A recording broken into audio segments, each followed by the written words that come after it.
Good evening, everyone. Just going to read a quick passage before we pray. Just take it from 2 Corinthians chapter 6, verses 1 to 4. As God's co-workers, we urge you not to receive God's grace in vain, for it says, in time of my favor I heard you, and in the day of salvation I helped you. I tell you now is the time of God's favor. Now is the day of salvation. We put no stumbling block in anyone's path, so that our ministry will not be discredited. Rather, as servants of God, we commend ourselves in every way, in great endurance, in troubles, hardships, and distresses. This is the word of God. Just to remind each of us that we are not here by chance. We are all here by God's grace. I mean, I know everybody's got their own perception of God and who God is. But we are not here by chance. And so we are God's servants, and we're here to do task. And just to encourage us to continue to be diligent in what we do. Continue to work hard. And if we find that we're slacking in any way, turn to God for guidance, and He will help you to find another way to do things. Let us pray. Father, then we thank you for this evening. We thank you for everyone who was able to come out this evening and those who are online. Father, we pray that you touch every heart and strengthen everyone as we work together. And Lord, I pray that as we work, that you continue to bless and to guide us as we say thanks. In Jesus' name we pray. Amen.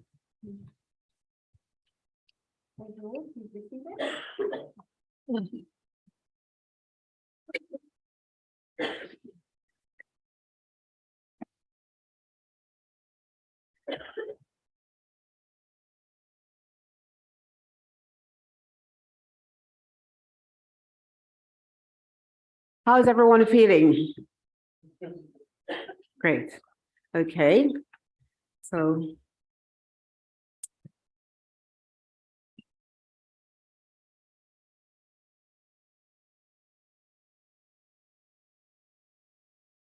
right. I think we all know each other, but to my right, we have our deputy mayor and my chaplain. To my left, we have our chief executive and our legal consultant, and we have our democratic teams. So let's start. I'd like to welcome everyone. Please note that this meeting is being live streamed on the council's YouTube channel. Therefore, if you are taking part in this meeting, you are considering to be recorded and to the use of those recordings for broadcasting. If you have any queries regarding this, please speak to a council officer.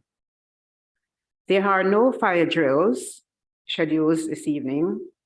If the fire alarm sounds, please leave the building immediately by the nearest available fire exit. If you're unable to use the stairs, a member of staff will assist you. The meeting will reconvene if it is safe to do so. Otherwise, it will stand adjourned. Members, when you're speaking, the traffic light system here and timer on the screen will indicate when you have 1 minute remaining. Your microphones will be operated for you within the chamber. If anyone is attending online, please operate your own microphone.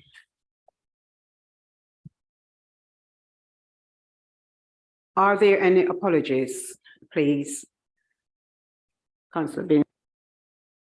Yes, Madam Mayor, there are apologies from Councillor Dennis Pearce and Councillor Billy Hayes. Councillor Barlow, are there any apologies? No apologies, Madam Mayor. Councillor McGrath, are there any apologies? Apologies from Councillor Hicks. Councillor Foley, No apologies, Madam Mayor. thank you.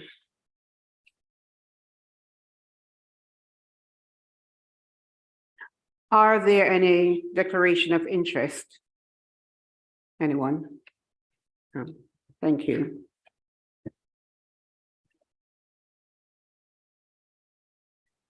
We have the minutes of the meeting held on the 16th of November, 2022. Is there any dissent of any of these meetings?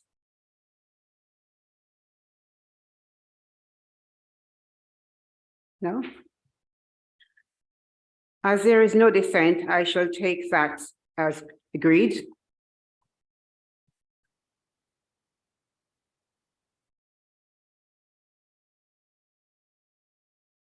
Does the leader or the chief executive have any announcement? I do, Madam Mayor. I've got a couple of announcements. Madam Mayor, we gathered in this chamber just over a week ago to mark Holocaust Memorial Day. It was a very moving occasion, and you could not fail to be touched by the poems and readings. And when you think about the harrowing personal testimonies of those who have experienced the horrors of genocide, the theme this year was ordinary people. Ordinary people were perpetrators, bystanders, rescuers, witnesses, and ordinary people were victims. And ordinary people were the ones who made brave decisions to rescue, to hide, or stand up. This council will never be a bystander when it comes to hate and discrimination in our community. We will stand up for all those who are persecuted and support those who need help. Today marks the start of LGBT+ History Month, and we're proud to announce, once again, to be flying the Progress Pride flag from the Civic Centre. And Madam Mayor, it's now nearly 6 months since the tragic incident at Galpins Road, which killed 4-year-old Sahara Salman. 48 homes were within the police in a cordon. The council continues to support 32 households affected by the blast through provision of alternative accommodation and welfare payments, help with insurers and utility companies, as well as housing advice and referral to specialist welfare or therapy agencies. Of these 32 households, 16 households will be able to return home as works are completed in the next few weeks. 10 homes require major works before people can return. And we are continuing to fund hotel accommodation for 2 families who do not have any insurance support, and our housing needs service is supporting 3 families who will not be returning to their properties. We are also supporting 11 single people in hotels whilst they wait for their rental properties to be repaired or while they are to be rehoused. Finally, Madam Mayor, I'm delighted to be able to announce today that Labour Merton Council has announced that we are a living wage accredited employer. This means that as well as paying all our employees and agency workers at least the London Living Wage, something which the Labour Council has been doing since 2013, we've now put in place a plan to ensure all our contractors are also paid at least the London Living Wage or the real living wage. Labour Merton supporting Merton residents and those on the lowest income, putting extra money in the pockets of those who need it most during this cost of living emergency. Thank you. Thank you.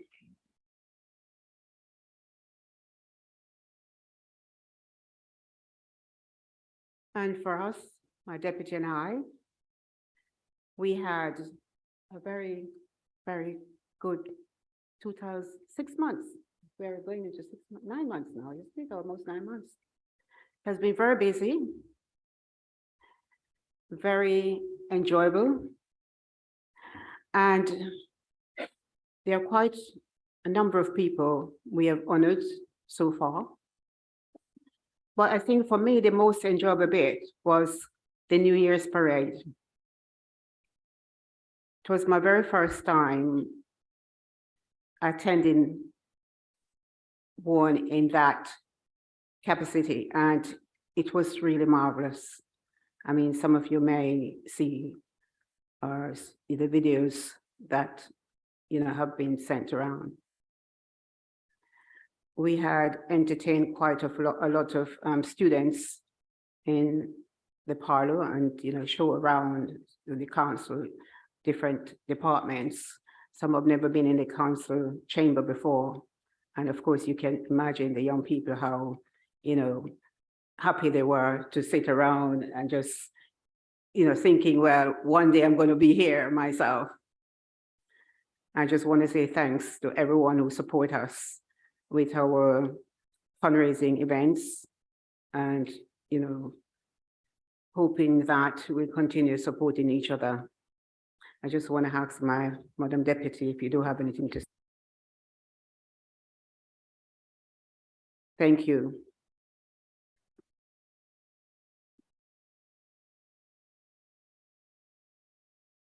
The next item is a public question. As no supplementary questions have been received, we will move on to the next item.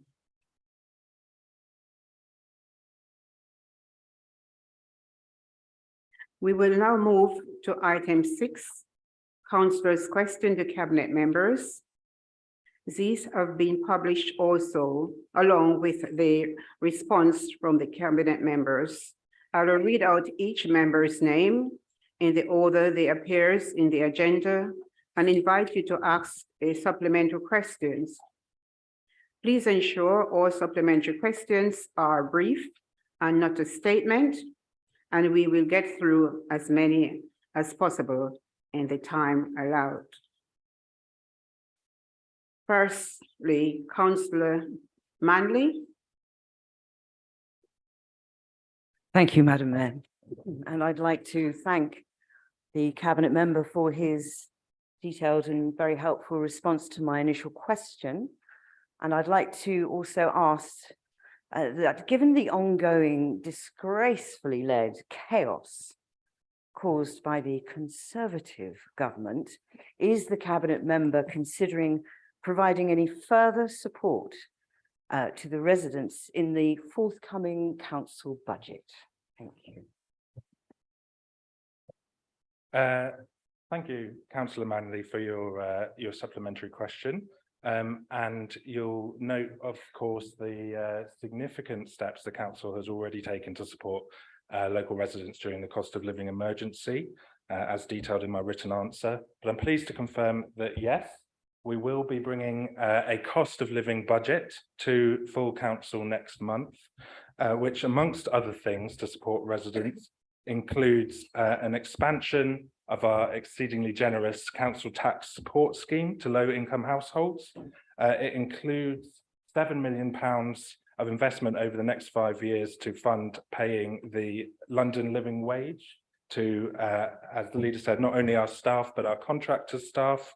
And as announced in January, we will be bringing a proposal for a special one-off 1% cost of living discount to the majority of residents in Merton on their council tax bills in the next year, Madam Mayor, because this Labour administration is supporting residents during the cost of living emergency. Thank you.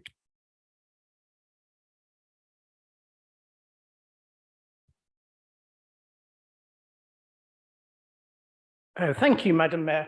Just to be clear, Madam Mayor, the answer talks repeatedly about the first floor, but this is actually about the Leader's office and the Labour group offices. Last month, the Cabinet member had to defend moving the council leader's parking space. This time, it's a lot more indefensible.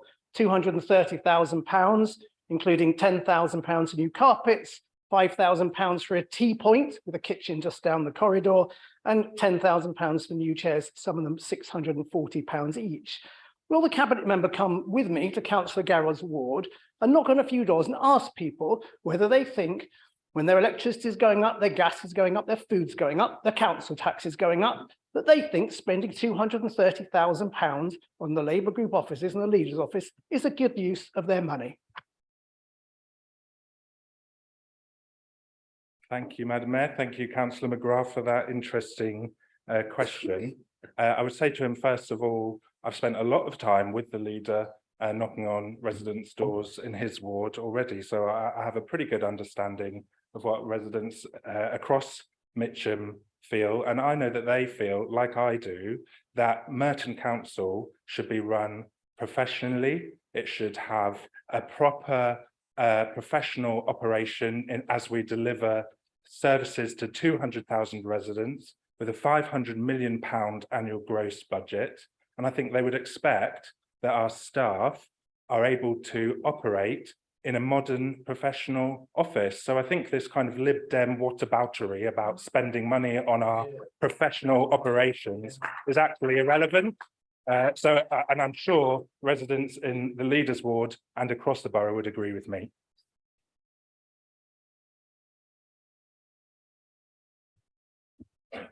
Hello, Madam Mayor. I don't believe I was down to speak, actually.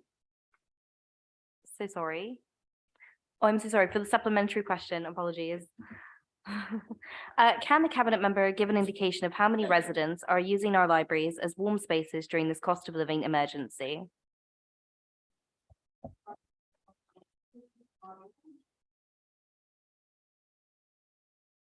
Thank you, Madam Mayor.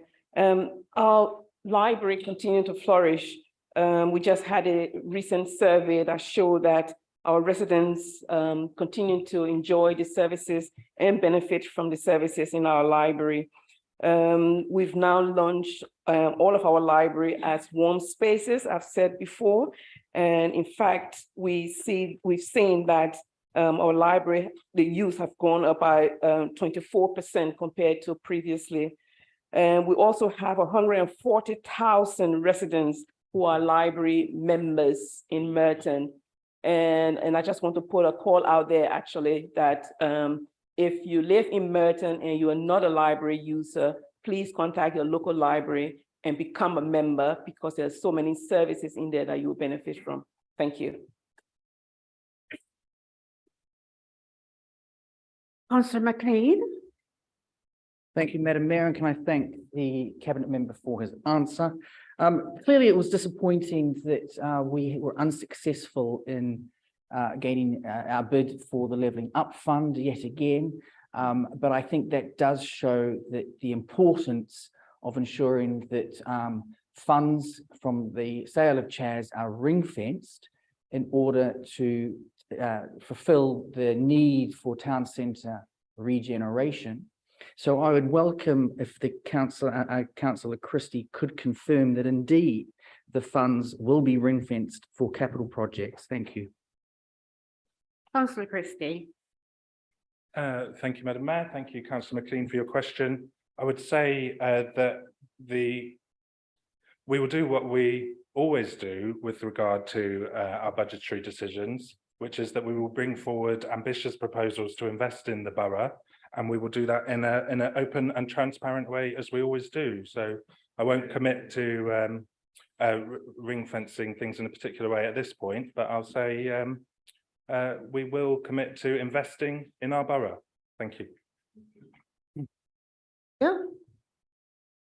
Thank you, Madam Mayor, and thank you to the cabinet member for the response to my question.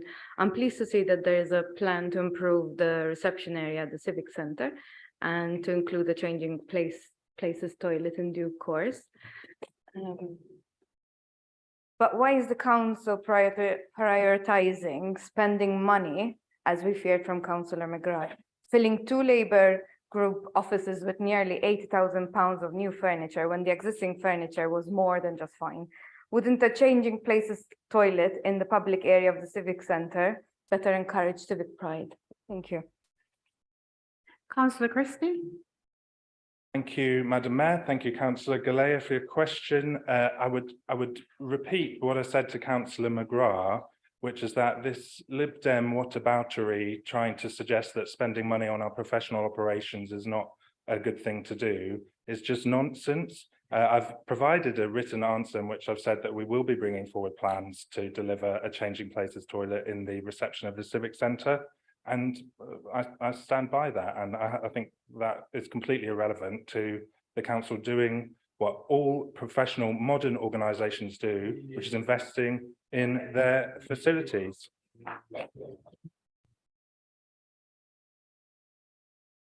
Right, thank you, everyone. Councillor Brunt. I'd like to thank you, Madam Mayor. I'd like to thank the Deputy Leader for her response and ask this supplementary. How will this funding help Merton's incredible voluntary and community sector organisations support our residents during the cost of living emergency? Mayor. And thank you, Councillor Brunt, for his question and his supplementary. And indeed, a number of the grants that we've made through the Civic Pride Fund will be supporting directly projects that will be helping through the cost of crisis. For example, supporting South West London Law Centre and the Springfield Law Centre that provide benefit, debt and welfare advice. The Power Centre Church in Mitcham, a new grantee, is extending its food bank for those in need. And the Common Side, who we all know very well will be continuing to provide their crucial support. But more fundamentally, by providing these kind of multi-year grants to our excellent voluntary and community sector, as he says, gives them the kind of sustainability and stability that they can be there for our residents and be there on the front line when people need them. Thank you. Councillor Oliver. Thank you, Madam Mayor. And I'd like to thank the Cabinet Member for the answer to my question about the Warmer Homes programme. Does the Cabinet Member agree with me that funding some of the applications that may narrowly miss the eligibility criteria for the Warmer Homes programme might be a better use of money than the extravagant refurbishment of the Leaders and the Labour Group offices on floor 1? Judge? I'm not sure that I thank Councillor Oliver for his supplementary question. I think this just points to the triviality of his group. They can't make serious points about this borough. They play politics and they waste the time, actually, of this council. Councillor Kohler, please. And excuse me, will we be kind enough to allow one person to speak at a time? The reason being, if you keep speaking over each other, you will never hear what they're saying. And then, of course, we'll be assuming what someone said. Thank you, Councillor McKay, for your answer. Eastways Centre provides valuable respite care for carers. You know that, I know that, and they're not happy that it's being closed. We've heard the others. I've seen your face during this debate. Are you happy with saving £180,000 closing Eastways when you're spending almost £250,000 for new carpets, a new table for him, and nothing for officers there, just for Labour group officers? Are you happy with that when you're closing Eastways? I thank you for your supplementary, which is nothing to do with the original question, and I understand why you're trying to do that. But my concern is actually improving services to dementia. I speak as somebody who cared for his father in his final years. You know that because I've already shared that with you.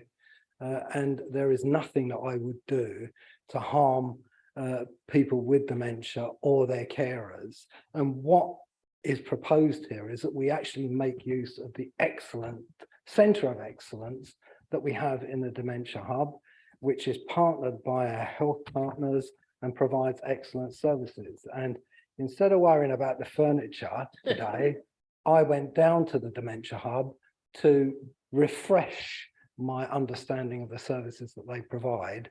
And I'm really impressed by what they do for people with dementia and their carers. And that is my first concern in this role.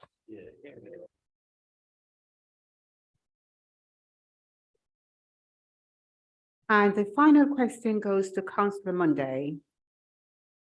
Thank you, Madam. I'd like to thank the Cabinet member for his answer. Clearly, Article 4 and HMO license vital tools in the housing apartments arsenal, and it's credit to him and his leadership and the action taken in this area. Could he outline the next steps and how he sees these tools will improve the conditions for those living in the private rented sector, please?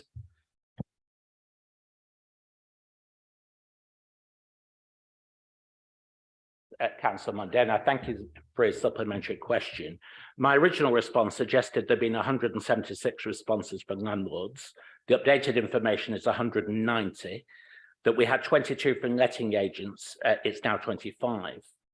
And we also have 263 other responses. The way forward is that the responses and representations are currently being analysed. For an immediate Article 4 direction requiring planning permission for HMOs in the wards identified. The immediate Article 4 direction was introduced on the 17th of November.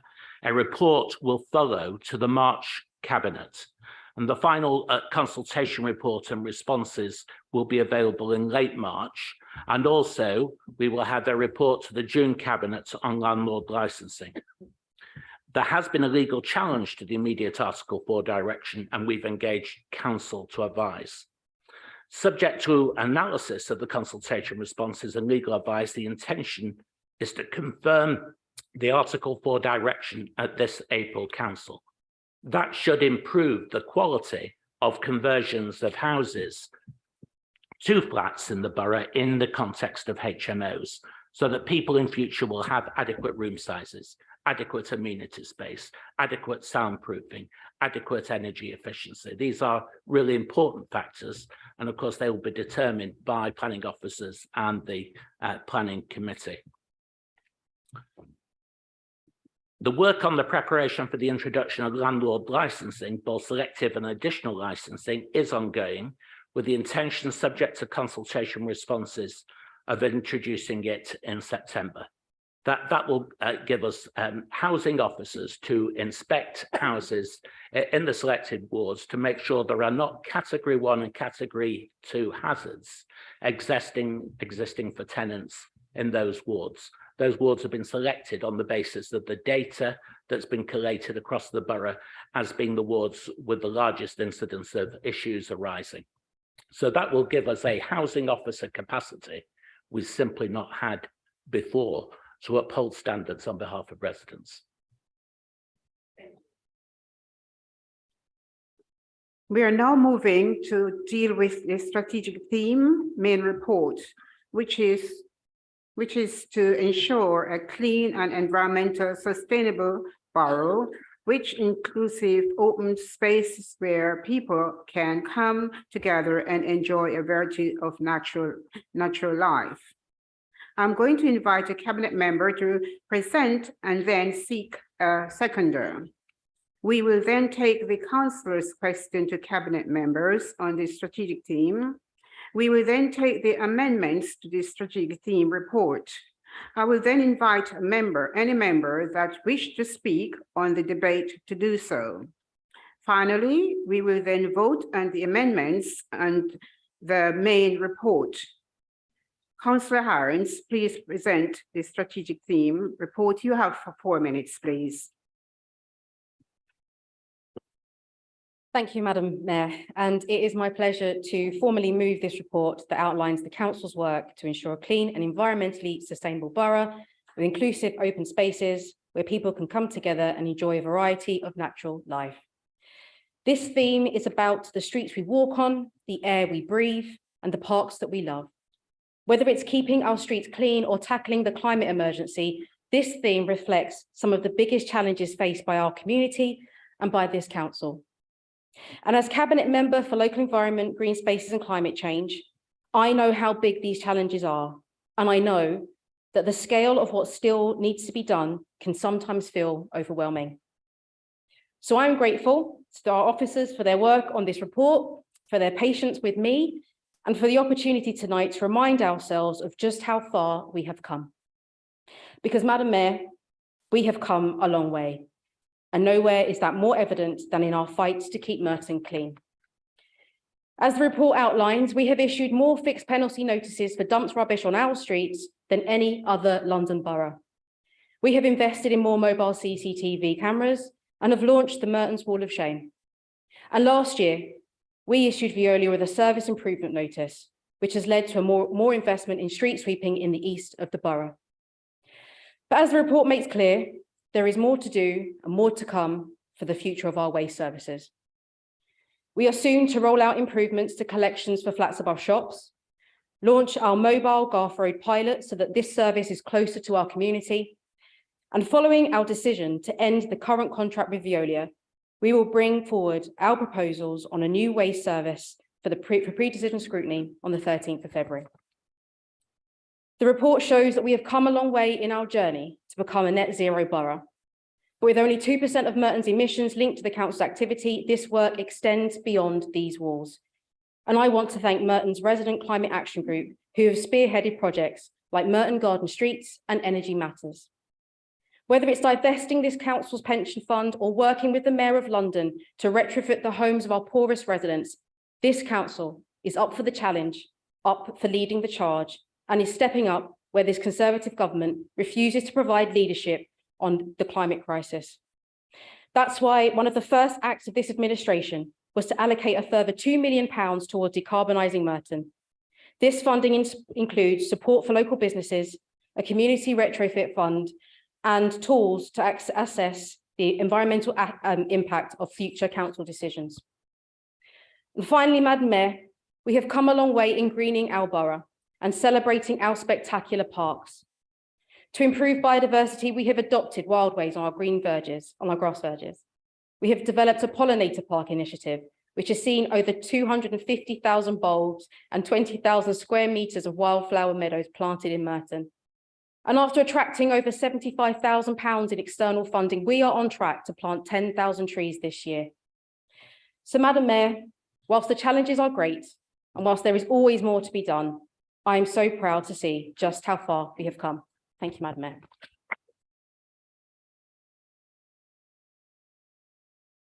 Thank you, Councillor Harrens. This is being seconded by Councillor Alan Brittis. You have 4 minutes, please.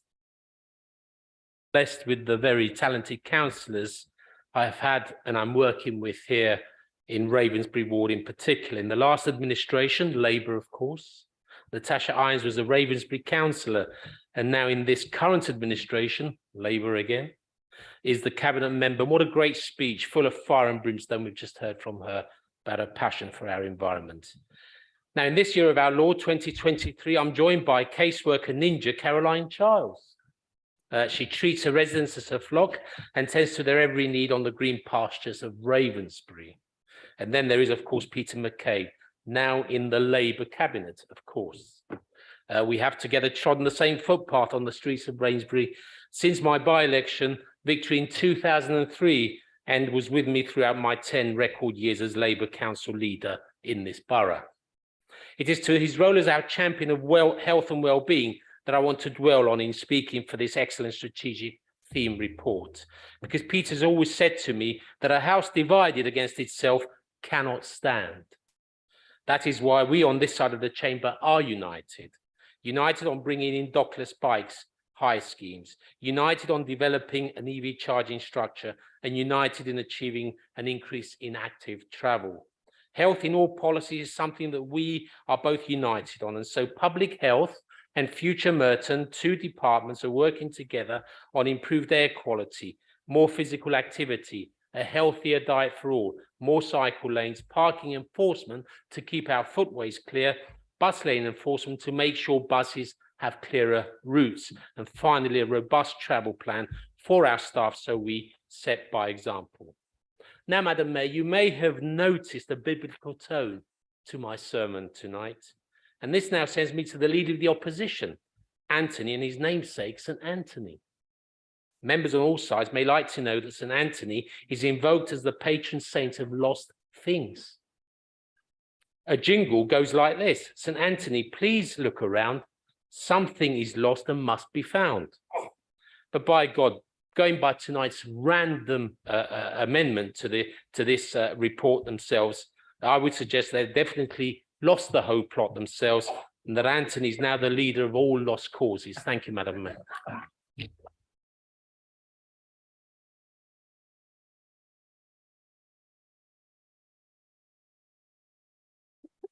Okay. We will now take councillor's question on the strategic theme and then continue with the debate. Firstly, councillor Niederson, please. Can the cabinet member say whether the council is looking to enter? Sorry. Sorry. Yeah, thank you. Can the cabinet member say whether the council was looking to enter further partnerships with any other e-bike providers, and how the council ensure that abandoned bikes do not become a nuisance and obstruction on our streets?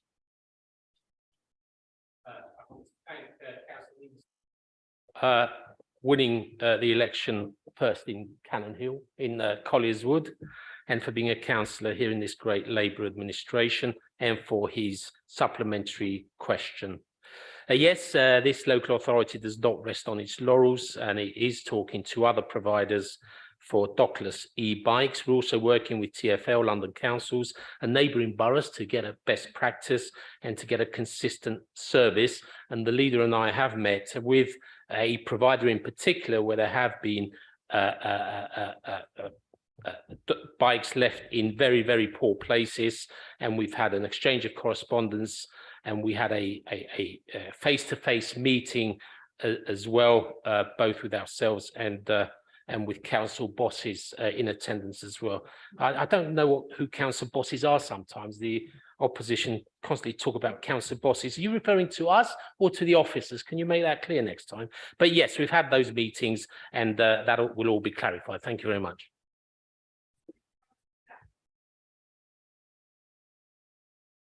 Thank you to the Cabinet Member for your answer.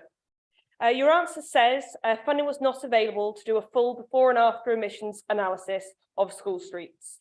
As we've still yet to have an actual honest answer on this question, how come there is available funding for cosmetically renovating an office, by which your own admission is used less and less, and not funding for making sure that our children have cleaner air to breathe?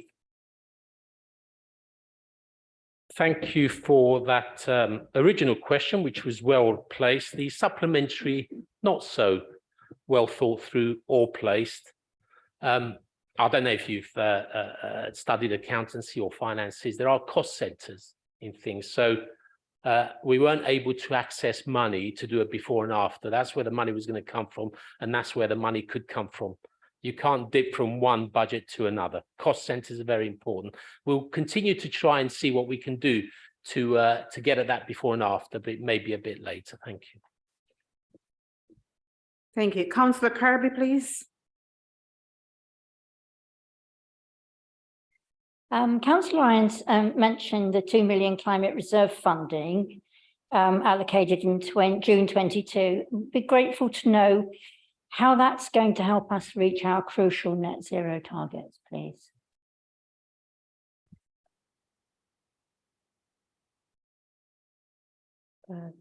Thank you, Councillor Kirby, and thank you for your supplementary. Yes, so the 2 million that we had allocated will be going to Cabinet in February, where we have a range of options to discuss. But crucially, within this, we are trying to fill gaps that we think we found in our plan around things like businesses. So we want to help businesses to retrofit their buildings, because we know emissions from buildings and energy are one of the key things in fighting climate change. It came up earlier about using top-up money for people who don't quite qualify for retrofit. Well, we're going to use some of this money for that. So we already use our carbon offset fund to top up the Warmer Homes Fund. This scheme we're going to be hoping to use to give funding to people who don't qualify for anything, but don't have the money to retrofit their houses. So we're going to plug that gap. And then we're also looking to create a climate action fund for our residents. So if there's any schemes they want to start locally that councillors can maybe help promote, we're going to try and do that too. So yeah, we've got lots of fun things to get started with, and I can't wait. Thank you. Holden, please. Thank you, Madam Mayor, and thank you to the Cabinet member for her answer. I'm grateful that council has made some efforts, but residents still complain to me about low-lying streets and pavements that flood each time it rains. Will the Cabinet member commit to meet with me, along with officers, to develop further proposals to reduce flooding in certain parts of Hillside? Thank you, Councillor Holden, and thank you for your supplementary. Of course, I'm always happy to meet with you and discuss how to improve things in your ward. I will say though, as you've seen from the original answer, we've done a lot of work in really high profile areas like Rains Park that have had significant flooding and worked in partnership with Thames Water to try and improve things there. And we will continue to do that. And we met on site in Rains Park very recently with colleagues from Thames Water and the Environment Agency to look at further measures we can take. But yes, happy to meet with you and discuss things in Hillside. Thank you. Councillor Braithwaite, please. Thank you, Madam Mayor. I'd like to thank the Cabinet member for his reply, and I'm glad to hear that road safety training is still being taken seriously by this administration. However, I am puzzled though, as there doesn't seem to be a clear plan for covering this in the future. Vague references to TfL funding, ANPR, school street funding, etc., but no clear plan as to actually how it's going to be done. So I'd just like to ask the Cabinet member what the proposals are and whether the money spent for his new sofa could better be spent on maintaining the current process.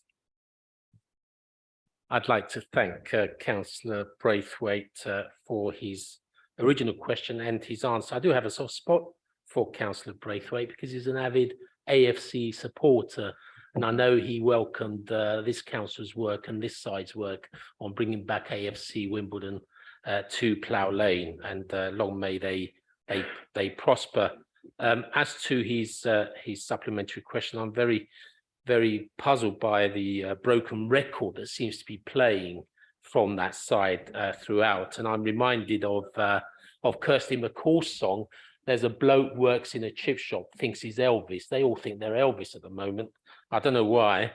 But yeah, I'm keen to engage with Councillor Braithwaite and to share the detailed plans that we're working on at the moment, in particular with public health, so that we can and we will continue to provide cycle training. For me, the sight of the kids training on cycles with tutors around us, especially along Mostyn Road, is a sight to behold, and that will continue. But I'll be glad to share the detail.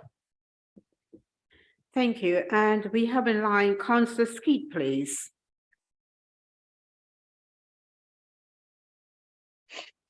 Thank you, Madam Mayor. Can I thank the Cabinet member for her answer? Can she tell me what other measure is on the way to improve biodiversity in the borough?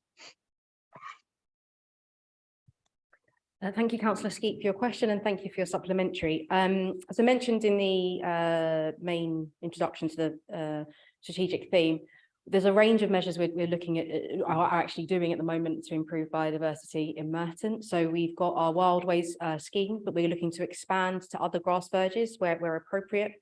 We're also going to have more planting around, sorry, we could do less mowing around drip lines around trees so that we can increase biodiversity there. And we're also looking to plant more wild meadows across the borough. We've got a lot of really proactive and hardworking friends groups that we're involving in these projects, and then we've got a lot of plans for our biodiversity increasing over the coming years. Thank you. Thank you. Councillor Howards, please.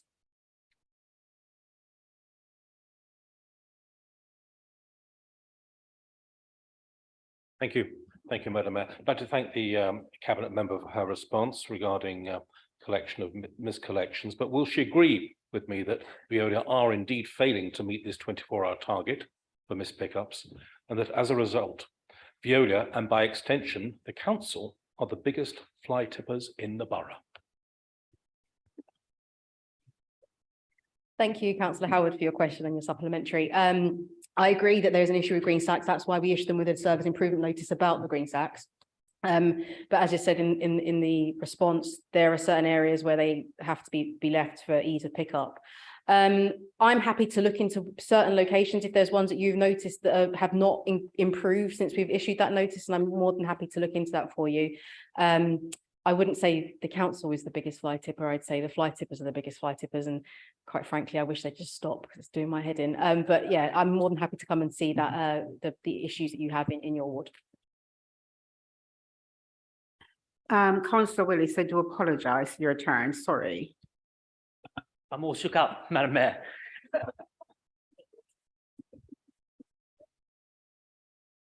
I haven't studied accountancy, but I hope it's not trivial to point out that spending money on a barrier access review and then not being able to update councillors on its progress does not represent value for money.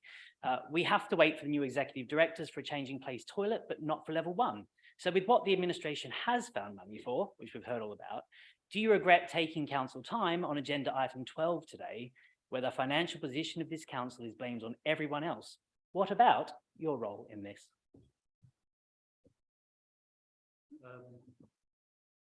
Thank you. Is it mine or yours? Yeah. Yeah, it's the supplementaries. I don't know whether it's well made or not, but value for money is very important for this local authority. It's crucial and has been at the core, certainly when I was leader for 10 years, that we access value for money for all residents. So we'll continue to do so. Happy to meet the councillor on this issue, and I hope he's not too shook up. Thank you. And the final question goes to Councillor Dillamore. Thank you, Madam Mayor, and I'd like to thank the Cabinet Member for her answer and her hard work for our residents.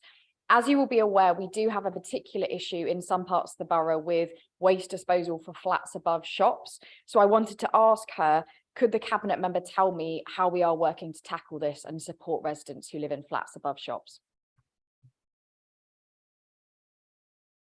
Thank you, Councillor Dollimore, for your question and your supplementary. I have to say, flats above shops has been a project that I've been rather passionate about for quite some time. And I'm really pleased to see that we're going to be very shortly coming forward with plans to improve this service for these residents. I've said before that if our service doesn't work for flats as well as it does for front doors, then it's just not working. So I'm glad that we're able to finally move forward with this.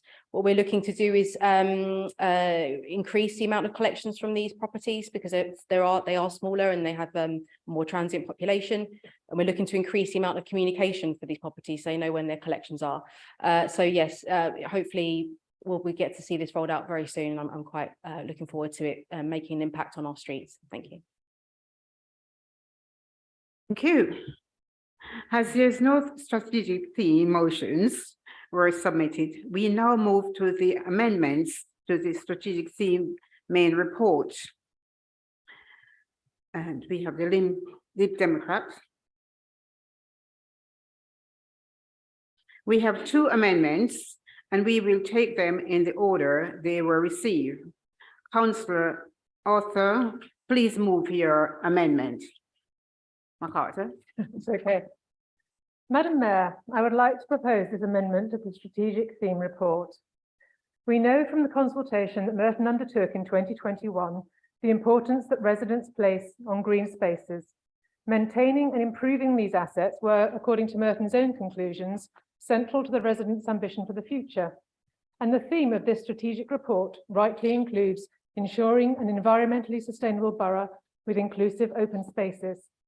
Excuse me. This amendment, this amendment is seeking to do exactly that. We want to maintain an open space in Wimbledon Park. Not any old space, mind you, but metropolitan open land, which is the equivalent of Greenbelt, a capability Brown design, grade 2 listed, site of nature conservation importance. Now, it seems a tall order, but all the council needs to do is write to the All England Club and inform them that it intends to enforce its covenant over the land. We are simply asking the council to keep its promises to the community by requiring the All England Club to likewise keep its promise to the community. And we know that the leader does like to write a letter, so it shouldn't be too onerous a job. When the freehold of the land was sold to the All England Club, the promises given on both sides were firm and the covenants were watertight. These covenants stated the land would only be used for recreational purposes and would not be built upon. The Labour leader of the time of the council said in council minutes from 1993, "I give categorical assurances that if the sale goes ahead, there will be sufficiently strong covenants to preserve the land as open space."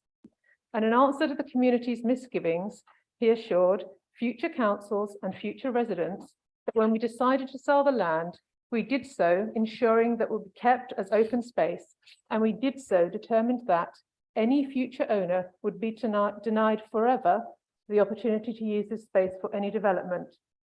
We all know a week is a long time in politics, but forever is surely even longer. Now, the All England Club tell us that times have changed, and I agree.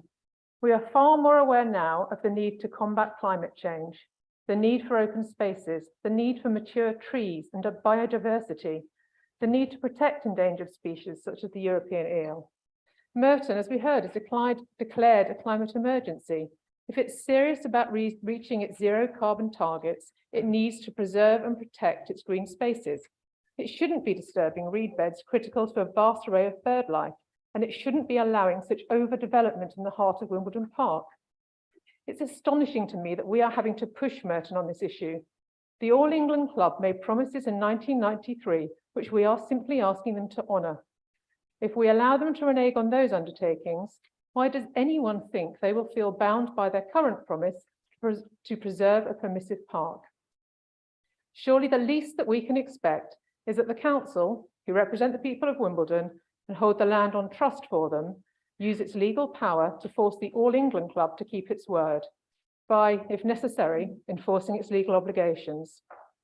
I would remind this chamber that once this land is built upon, the green space is gone, not just now or tomorrow, but forever, a real forever. Thank you, Madam Mayor.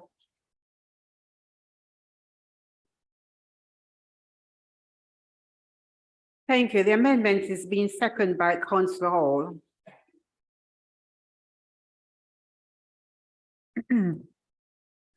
Thank you, Madam Mayor. I wish to second this amendment to the strategic theme report. The strategic theme is good. It's like motherhood and apple pie. Who could possibly be against it? We all like inclusive open spaces, don't we? Preferably those open spaces will remain open. Plenty of grass and trees and shrubs and space to enjoy, places to breathe freely. Now consider what the All England Lawn Tennis Club is intending to do to our heritage open space. 9 kilometres of roads and paths, 4,000 cubic metres of concrete just to form the surrounds of the 38 grass courts. Only the top few centimetres will be soil and grass. Not to mention 7 maintenance hubs, 2 players hubs, hospitality buildings, and a huge and intrusive 8,000-seater stadium. The main maintenance building is at 30,000 square feet overall. You can see the plans with the roads marked on them. The ground around the lake drains slowly, so flood relief will be needed. Tanks underground to take away excess water in every section of the area. Oh, no, whoops, not in the permissive park, though. It's an area which regularly floods, so I guess the local community will just have to wear their wellies.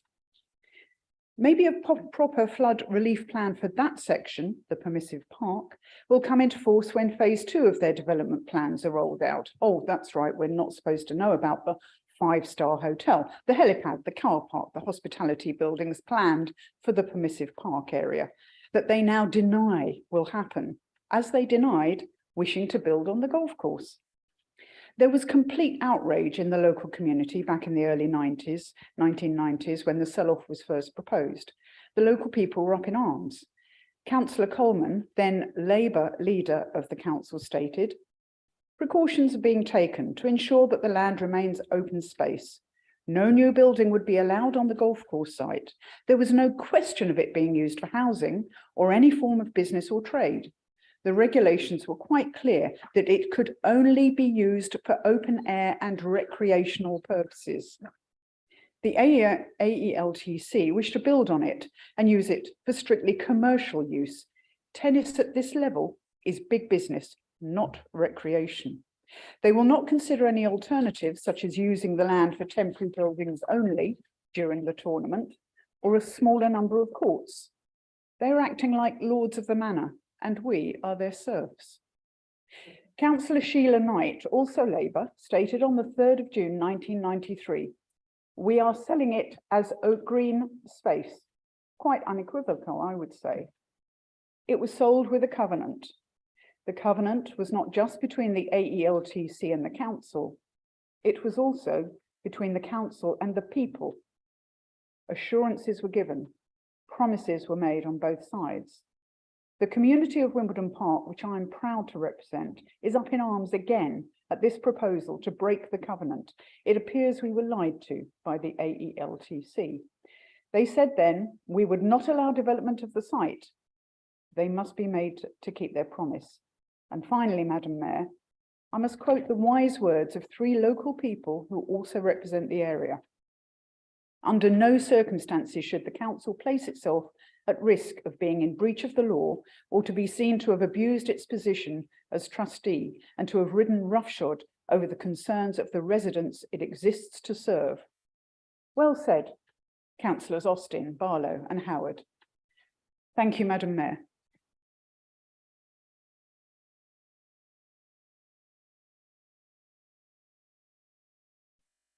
We now take the second amendment. Councillor Austin, please move your amendment. 4 minutes, please. Thank you, Madam Mayor. And I propose the amendment, which Councillor Patterson will second in more detail, regarding the commemoration of His Majesty's coronation. And in talking about commemorating remarkable events, untold joy reverberates around Merton at the termination of Veolia's contract. And I hope that the council will look to rebuild trust on the issue of waste management, as I believe across the borough it has been severely damaged. But I would like to thank all those who have been involved in the production of this report, and much of it contains individual initiatives that genuinely deserve thorough praise. And whilst this topic does cover an incredible range of topics and case studies, there is an underlying theme, and that is community. And that will be essential to the solutions to many of the problems that it raises. And nothing encapsulates this more than our collective duty to combat climate change. Net zero benefits are multifaceted. They improve the standards of public health, they reduce carbon emissions and thus allow us to get a grip on the rise of global temperatures.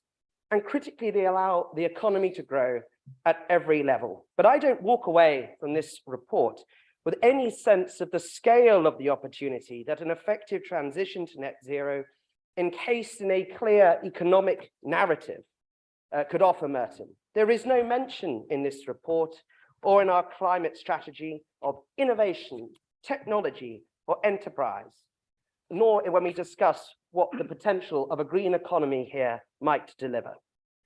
Tackling climate change presents an abundance of opportunity, an absence I do want to highlight from this report. Our 3 female prime ministers all recognize this. It was Lady Thatcher who became the first major leader to warn on the threats of climate change and develop a detailed solution to tackle it. It was Theresa May who made the UK the first major economy to sign net zero targets into law, and it was Liz Truss who commissioned the largest review in our country's history on how to deliver net zero. In delivering this mission, we all know that local government is uniquely placed to convene its local relationships and bring them to this collective mission. It is the key enabler. Aside from the fact that around 1/3 of the UK's emissions stem from local authorities' practice, policy and partnerships. And launched just 2 weeks ago is a solution I hope we can all work towards. And that is found in the independent, cross-party net zero review commissioned by the Prime Minister, which sets the ground for a fundamental restructuring of the roles and responsibilities between central and local government when it comes to achieving net zero. I hope the council, having read it, will lobby hard for its recommendations, but also absorb a refreshed attitude to net zero. Instead of saying 98% of our carbon emissions are beyond our control, use this unique time frame to say what more you want, what more powers you require to play your part more fully in the net zero transition. And let's work together to make sure that Merton is, as required, a trailblazer local authority. And I shall certainly be hoping to make sure that Village is the first ward to hit net zero. This is about creating jobs. It's about attracting business and investment and driving local economic growth. Net zero truly presents the economic opportunity of the century, and ensuring we here in Merton gain a fair share of this future prosperity is a shared responsibility for all councillors here this evening.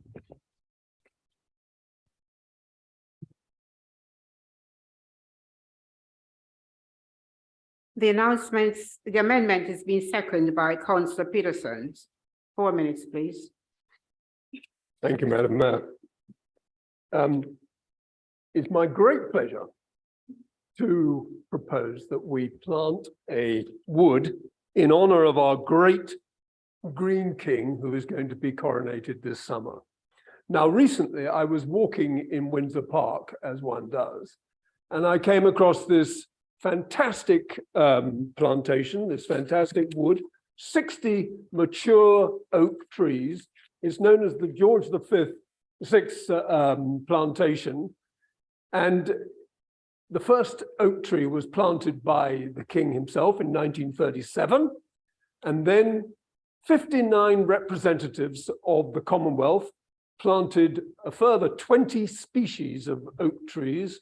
And we now have this wonderful plantation in Windsor Park. And this was all done in 1937. It wasn't a particularly happy time, politically, economically, and I think we can do something similar today. Now, Madam Mayor, I'm not proposing that we have such a magnificent plantation as there is in Windsor Park, but I'm sure that my friends in the Labour Party, the patriotic Labour Party, will support this proposal, but I worry. Madam Mayor, I worry. I worry about the Liberal Party. We've heard such rubbish from them this evening on trivial matters. They're chopping and changing on the ULEZ. One moment they're for it, then the next moment they're against it. Some of them support the monarchy, some of them do not. But I beg them tonight to come together and join us unanimously in this chamber and support the plantation that I suggest. It will bring the community together and inspire us all for generations to come. Long live the King.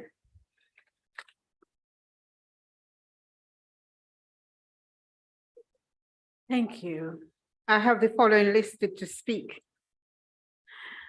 Councillor MacArthur, 3 minutes, please. Oh, sorry. Sorry.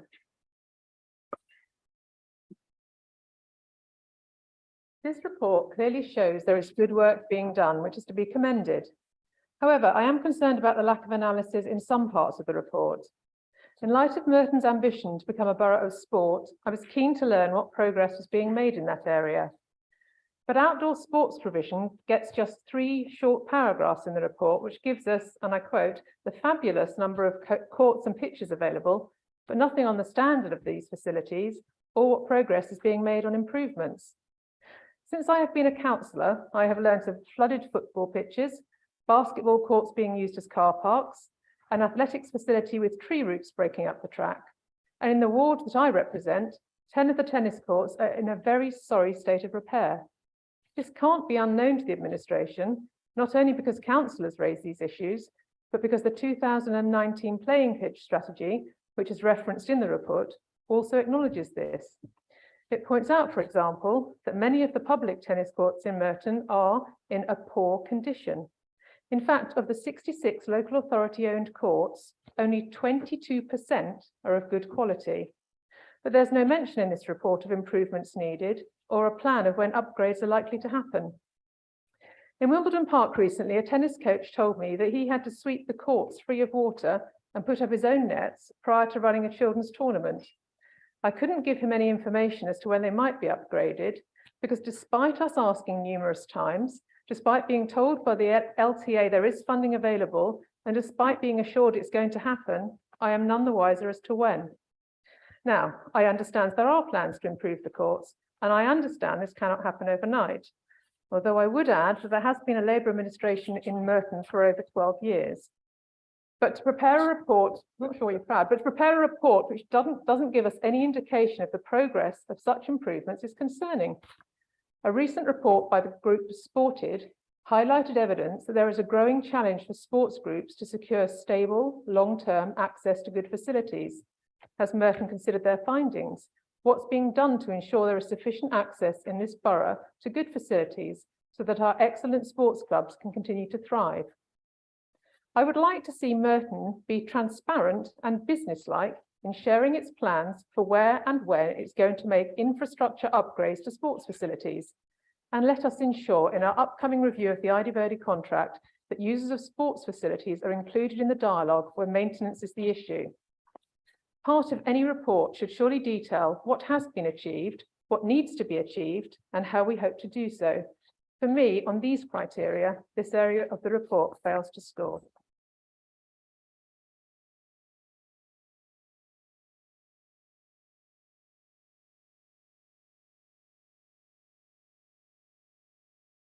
Let's celebrate Merton's green initiatives and thank the friends groups and volunteers who work so hard alongside our Green Spaces team. I was pleased to read about many successful initiatives across the borough, such as work with residents to create the Mitcham Community Orchard, the Greening Merton Streets, Wildways and Pollinator Parks, all beginnings of great initiatives of biodiversity. But look what's missing, a cohesive biodiversity strategy with processes and targets long overdue, a target date to go pesticide free. Sorry, Wildways and Pollinator Parks, all beginning, targets a target date for pesticide free.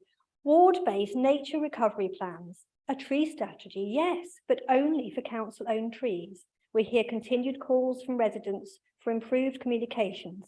Let's take them with us so they can understand the benefits of these new initiatives, such as mowing later or not at all. Explanations why certain trees need to be removed or what nature-based solutions are. Our parks and green spaces are invaluable for our health and well-being, shared with nature, not for exploitation.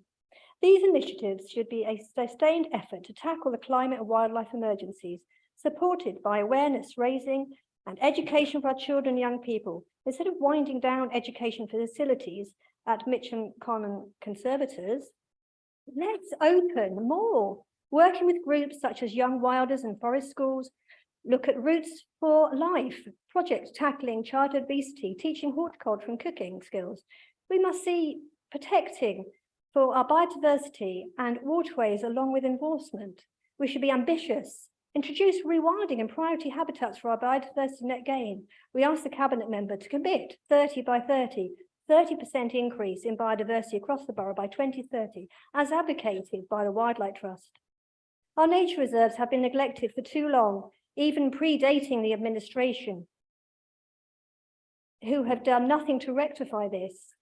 Freedom of information requests reveal only 7 green space management plans in Merton, despite the council recognising over 50 different parks and green spaces, and only aiming for 3 green flags.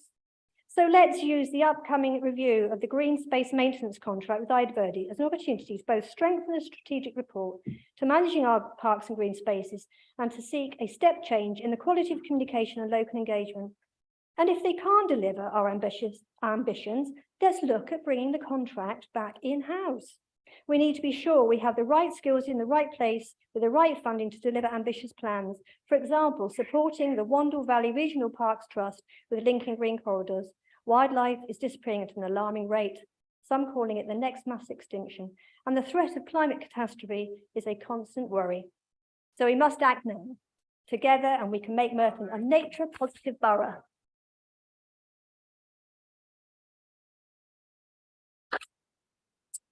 Thank you. Councillor Galley. Thank you, Madam Mayor, and thank you to the officers who prepared the report. I was especially keen to review the sections on how the council promotes inclusive open spaces that enable people to come together and enjoy a variety of natural life. I was pleased to see that the council are aware of their Equality Act duties.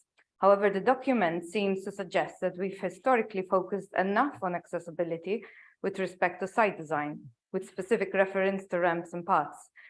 Whilst I'm glad the council is also focusing on social factors, we haven't, despite what we're told in the report, achieved satisfactory levels of accessibility at our parks and recreational spaces. And as a supporting member of Merton Centre for Independent Living, I'm comfortable saying that disabled and mobility impaired people, including our elderly, most likely agree with me that our public green spaces aren't as accessible as the council would like to think. There are too many uneven pathways within our parks that, although appear to be step-free, are still inaccessible and unsafe to many. Overhanging vegetation can also be an obstacle and a safety hazard. There are also some park entrances gates that are either too heavy for some to open independently or not wide enough to allow them to pass through. Irregular resting opportunities and a lack of variety of seating opportunities also excludes those who cannot walk far. Another key factor excluding people is the lack of toilet facilities.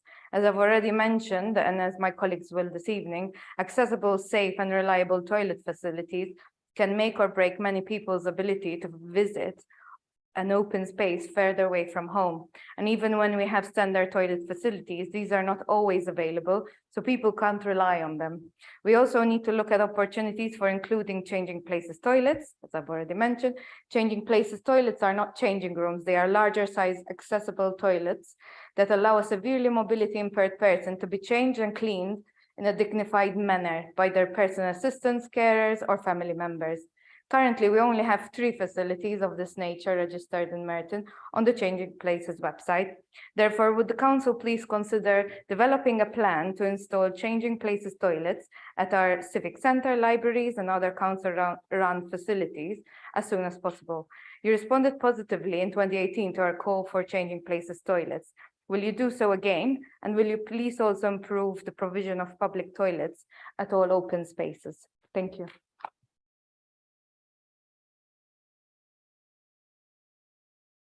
Councillor Wilson.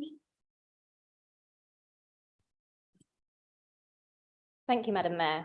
Thank you again to officers for the time they spent preparing the report. As we've heard many times tonight, the council's big conversation with the community revealed that the borough's green spaces, one of the aspects of life in Merton that residents value most. And yet, as Councillor Hall and MacArthur point out, the council seems to have forgotten this conversation by allowing the All England Club to break its promise to the community, which could lead to the loss of hundreds of mature trees and irreplaceable metropolitan open land. For our protected green spaces, we've heard from Councillor Galley that there's a lot of work needed to ensure these spaces are enjoyed by all. While progress towards step-free stations like Hayden's Road seems painfully slow, levelling pathways and making our parks step-free is surely something the council can deliver quickly. On other quick fixes, Merton's Active Travel Group and Merton Cycling Campaign have rightly questioned why barriers to cycling identified by the council more than 10 years ago still haven't been removed, not helping our traffic-heavy town centres.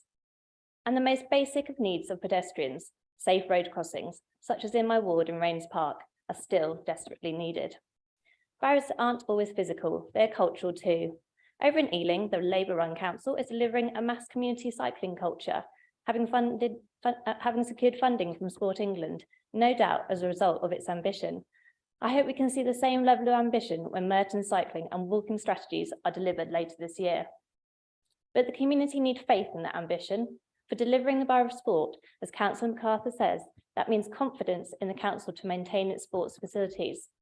For school streets, to know that the ambition was the right one, without air quality monitoring data before and after implementation, the perceived outcome risks being cars displaced to neighbouring streets and children having to navigate, drivers making erratic 3-point turns. Can I politely suggest, Councillor Alan Brittas, It might be a bit late is not a good enough answer when talking about air pollution and children's health. When it comes to clean air and climate change, the borough's trees are priceless. While I welcome the planting of new trees, my inbox tells me the council does not currently have the resource to manage its existing ones. The draft tree strategy made no reference to the investment required for the long-term protection of the borough's canopy. Long-term commitments are needed, as Councillor Gould has passionately called for, in the protection of biodiversity in the borough. Trees are, after all, for life, not for Christmas. Residents have told us how much they value our green spaces. Getting the easy fixes done and creating ambitious evidence-led plans is a way for the council to show it values a sustainable future for these spaces and for the rest of the borough.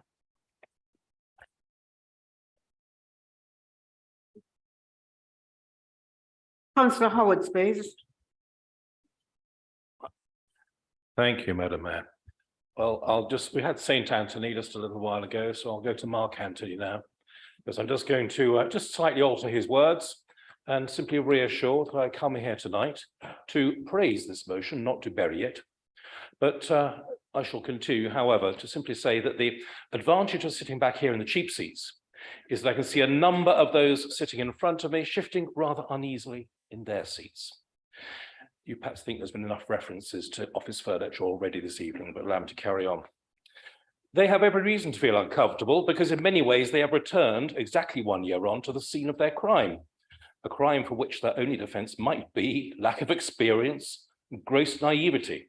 I actually think they stand guilty as charged. However, it was at this council meeting a year ago that we asked searching questions of Labour's intentions towards the ALTC's plans for Wimbledon Park golf course, and the response was obfuscatory to say the least. This was followed by the Liberal Democrat motion that sought to commit this council to, and I quote, enforce the terms of the covenant put in place by Labour in 1993, a covenant to restrict any development that might eventually take place. Labour would not be pinned down and forced through an apparently semantic amendment, replacing the word enforce with the entirely meaningless respect, an amendment that ripped the guts out from a motion which we had otherwise intended to support. We correctly abstained on the amended motion, as its effect was at best neutral and quite possibly worse. But the Lib Dems nevertheless supported it. Was it better than nothing? No, it was not, at least not for our concerned residents. But for the Liberal Democrats, ever the opportunistic grandstanders, they could still see an opportunity to misrepresent our council's attitude towards the All England's plans. Their target at that time was to gain our seats by whatever means, and it worked. But now installed as the official opposition and with a general election on the horizon, the Lib Dems realise they face accountability for their gesture politics. They have returned to the scene of the crime to tidy things up. So I return to the words of the bard. I come to praise this motion, not to bury it, not because the Liberal Democrats are honourable men, but because the original motion should never have been cynical. Well, we'll have to update Shakespeare on that one, won't we? Okay, not because the Liberal Democrats are honourable men, or indeed women, but because the original motion should never have been cynically emasculated by Labour, and the Lib Dems should never have shown their consent to it. We support this motion.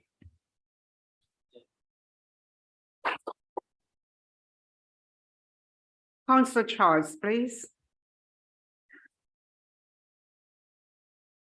Thank you, Madam Mayor, and I'd like to thank the Cabinet members for their informative report. I'd like to highlight some of the improvements I've seen in the past few months. Council officers and the Cabinet member for local environment, green spaces and climate change worked with the residents and with ward councillors and set about tackling fly tipping at a notorious hotspot. Frustratingly, every time the fly tip was removed, a new one appeared. So the enforcement team increased their patrols in the area. They sent letters to residents in the vicinities, put up some fly tipping notices, and the councillors visited residents to see what extra refuse receptacles were needed. Residents also kept a vigilant eye out, and a CCTV camera was installed. So I'm delighted to say that the fly tipping that blighted the otherwise pleasant green space has now completely stopped. So we're continuing to monitor the area to make sure it doesn't recur. 6,600 fixed penalty notices have been issued and over 1,000 warning letters have been sent.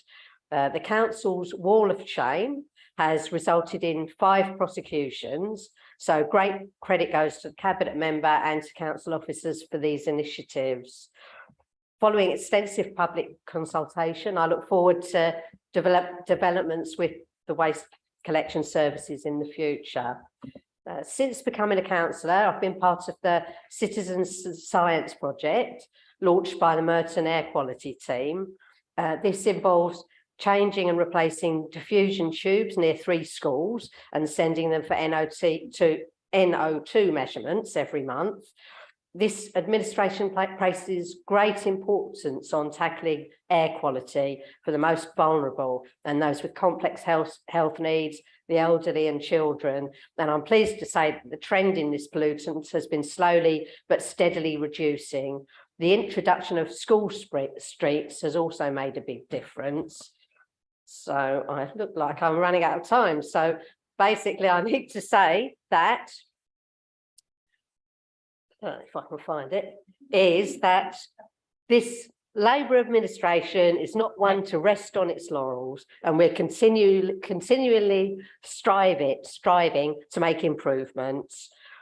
And in partnership with local communities, the councillors will continue to monitor activities in the wards and report on areas of concern and suggest ideas for improvements. And this will help us build upon the fantastic start that this current administration has made since its election in May. Thank you.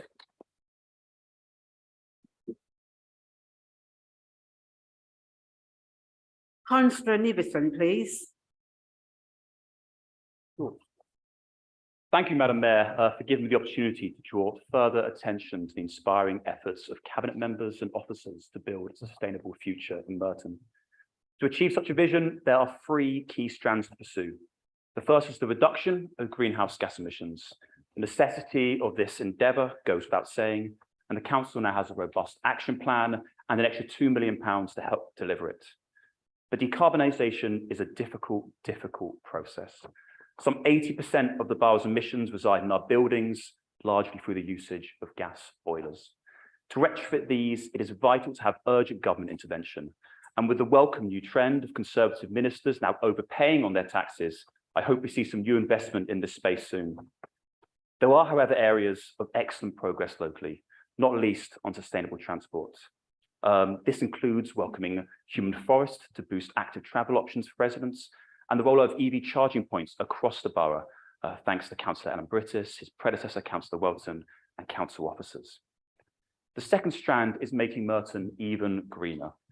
I don't think there'll be too much dissent in this room on the importance of trees, and I hope hedgerows too, in making sure that our neighbourhoods are more biodiverse and climate resilient. And the council should be congratulated on the success of several tree funding bids in recent months, which would be welcome additions to our parks and streets. It's also heartening to see so many excellent community projects out there, like the Merton Garden Streets programme, as well as the inspiring work of the borough's 25 Friends of Parks groups. I know firsthand from the wonderful work in Collierswood just what a dedicated group of local people can achieve. The third strand is to clean up our air. We saw from reports earlier this month that London is the most congested city, not just in the UK, but the entire planet.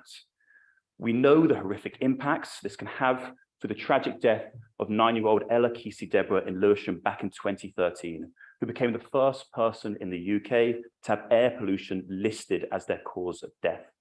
The GLA estimates that in 2019, around 4,000 people in this city suffered a similar fate. While some in this room do not take air pollution as seriously as they should, I'm delighted this council does. In the offices above us, sits Merton Council's nationally recognised and award-winning air quality team. Just in 2021, the team won the Sustainable Cities Award for Changemakers of the Year for their work on the Cleaner Construction for London project. We should all be proud of that and the work they do. In conclusion, I'd like to congratulate the Cabinet members and the brilliant officers who are delivering on building a sustainable future in Merton, and I look forward to what comes next in the years to come.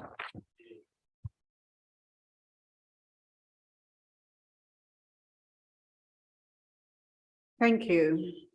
If there are no further speakers, Councillor Arons, do you wish to use your right of reply? Thank you, Madam Mayor, and thank you for everybody for their contributions. We'll just say that on the first amendment that our position is within your amendment and it hasn't changed. On the second amendment around the wood, I'm a bit surprised by Councillor Austin's epic audacity to try and evoke Liz Truss in this place. More powers, yes, would be great, but what would also be great is more money, because to retrofit this borough, we're going to need more money, and we can create a green economy on that if we can have the kickstarting funding to get that started. On the wood itself, I think it's not a bad idea, but what I would like to do is take that to officers, because within the tree strategy, it's all about the right tree in the right place at the right time, and I would like to work with you collaboratively on where that might be. There's other things we could do as well. Look at hedgerows. There's not getting biodiversity isn't just trees. There are other things we can do. On our parks, we are investing in our tennis courts. We are investing in a Wimbledon running track to resolve the issues there, so they can still hold competitions to a national standard. And we are looking at our wider sporting infrastructure to ensure the play pit strategy is brought in. In terms of having a biodiversity strategy, we talked about this last time, it's going to be part of our green spaces strategy because it has to be joined up, as Councillor Gould has said, but it must be joined up to how we treat all of our green spaces, not just a handful of them. And then so finally, to round up, I think that this report is about the work that our officers have been doing. And as I said, we've got a long way to go. We've got lots more to do, and the challenges are great, but look how far we have come and look what we have achieved together. And I hope there will be more things we can come back and celebrate together. Thank you.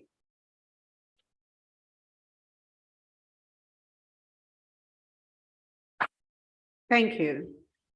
I will now call for a vote on the Lib Dem amendment to the strategic theme report. Please raise your hands for.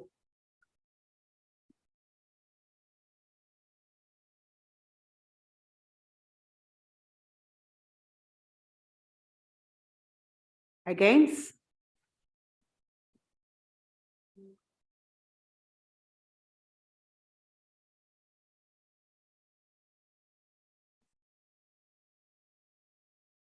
Not voting?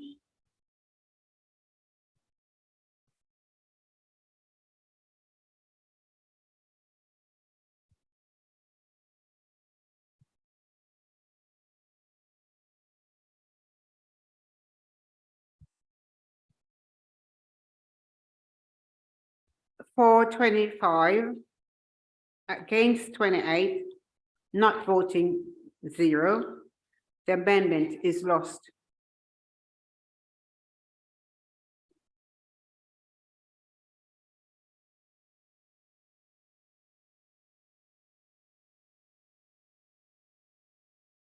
I will now call for a vote on the Conservative amendment to the strategic theme. Please raise your hand for.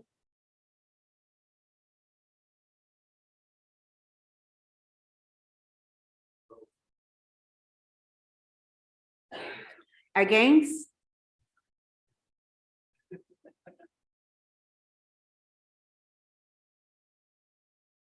Not voting?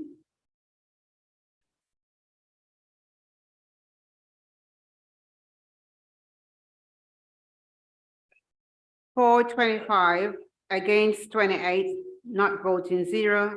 The amendment is lost.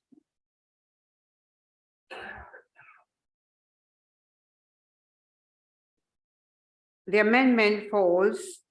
Can I please call for a vote on the original report recommendation? Is that agreed?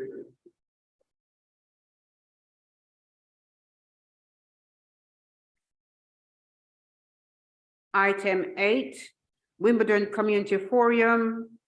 Councillor Kohler, will you present the report, please?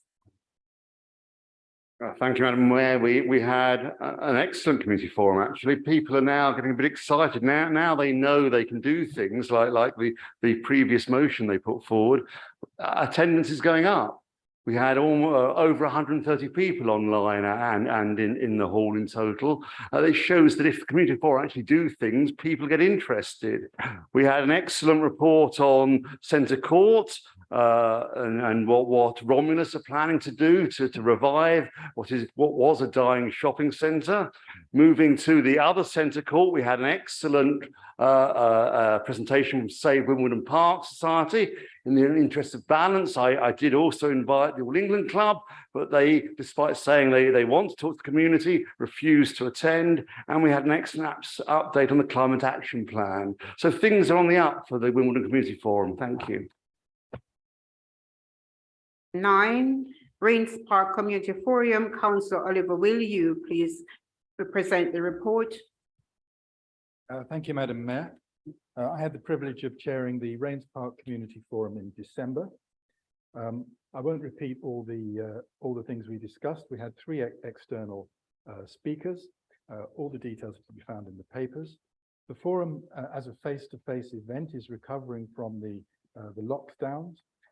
Attendance is improving, and the occasion was very lively and participatory. There are 2 main issues for the development of the forum, as I see it. One is to attract and engage younger people, and secondly, to attract people from a wider area. I think the name Rains Park Forum tends to inhibit people who come from other areas, such as my own, West Barnes, who are intended to be covered within it. So good progress, good engagement with the community, and enjoy the evening. Thank you.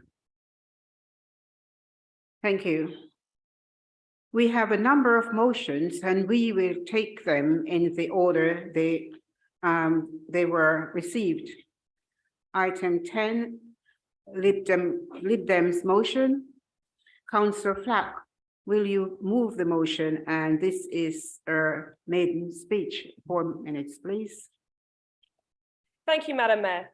In my first council meeting back in May 2022, we were introduced to the mother and the father of the chamber. Well, being just 24 when I was elected, I think that makes me the baby of the chamber, a title I'm very proud to hold. And I want to thank the residents of Rains Park for putting their trust in me and voting for me.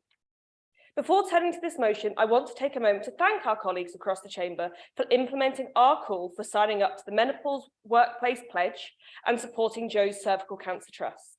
Both really important areas of raising awareness around women's health. I'm also thankful for the continued work being done across Merton to tackle violence against women and girls following the extraordinary council meeting our group called back in April 21.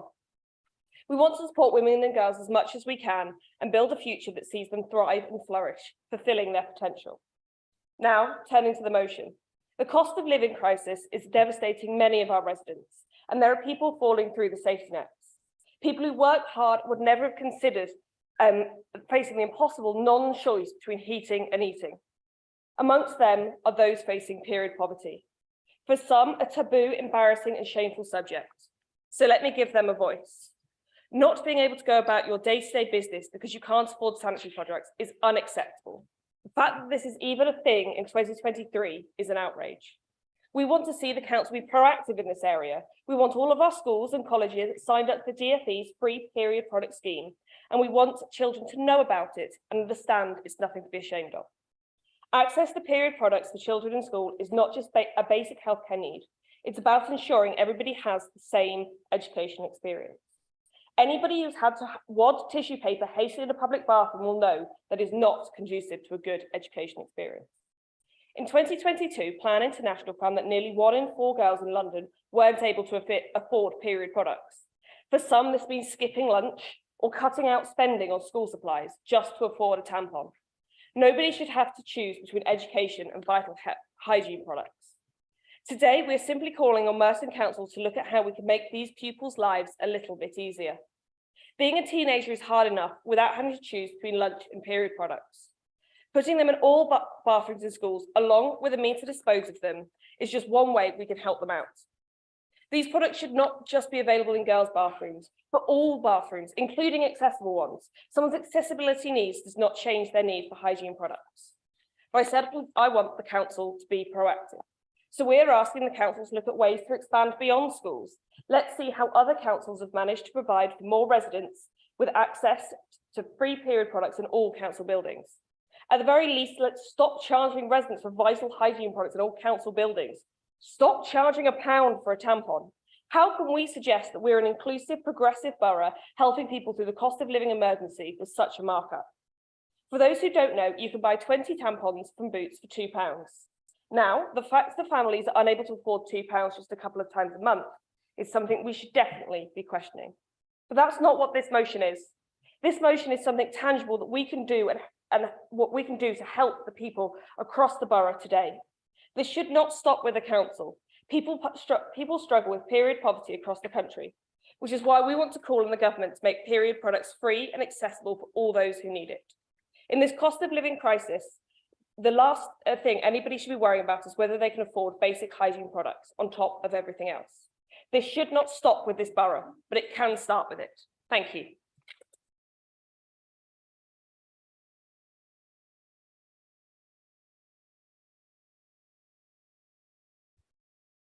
This has been seconded by Councillor Goode. Thank you, Madam Mayor. As you heard from Councillor Flack, this is an important issue to address for women and girls across Merton. Raising awareness of period poverty gives a much needed voice to highlight the stigma around this subject. It enables communities to speak up and ask for help without fear or embarrassment. As Councillor Flack mentioned, we are heartened by the Council's willingness to sign up to the Menopause Workplace Pledge and also to Joe's Trust. We would now like to ask the Council also consider signing up to Bloody Good Employer. This is a workplace accreditation programme that works to review and improve culture, communications and policy around periods and would build on the work already done by the Council on menopause at work. Councillor Flack also mentioned provision of sanitary waste disposal bins, and I would like to take this opportunity to raise the issue of sustainability and the effects on the environment from this waste. In particular, I want to talk about the importance of providing sanitary disposal bins in all council toilets. At the moment, they are not. I don't mean to raise blushes, but this is important, and I said we need to talk about publicly about this stuff. And at the moment, you have to exit the cubicle to dispose of the product. If it's small enough, you flush it down the loo to save yourself the embarrassment. However, this does not save the planet. In fact, flushed menstrual products generate extraordinary amounts of waste. It has been estimated that an average woman disposes approximately 150 kilos of tampons, pads and applicators in her lifetime, around 90% of which is plastic, much of which ends up in our waterways. There's a massive environmental cost to not providing bins in cubicles. Urgent action is needed to stop water pollution and convert flushers into binners. And the council can help women to flush away this habit caused by period shame. The figures are startling. 2 in 5, 41%, feel the need to hide that they are on their periods, with a quarter, 24%, who had flushed tampons in the last 2 years choosing to do so because it was less embarrassing. Removing embarrassment would help women and the planet. We need to open up discussions, raising awareness across our communities. So, with an eye on the Climate Action Plan, I was ask the council to highlight and run a campaign for sustainable period products, such as moon cups, period pans, washable pads, as an alternative planet-saving products. And at the same time, talk with schools, colleges, employers, local business about ways in which sanitary products can be disposed of in the most environmentally mindful ways. I do hope colleagues will vote for this motion. It doesn't need to cost the earth, and we are sure money could be found for this important issue, possibly down the back of one of the new sofas in Labour's newly decorated offices. Thank you.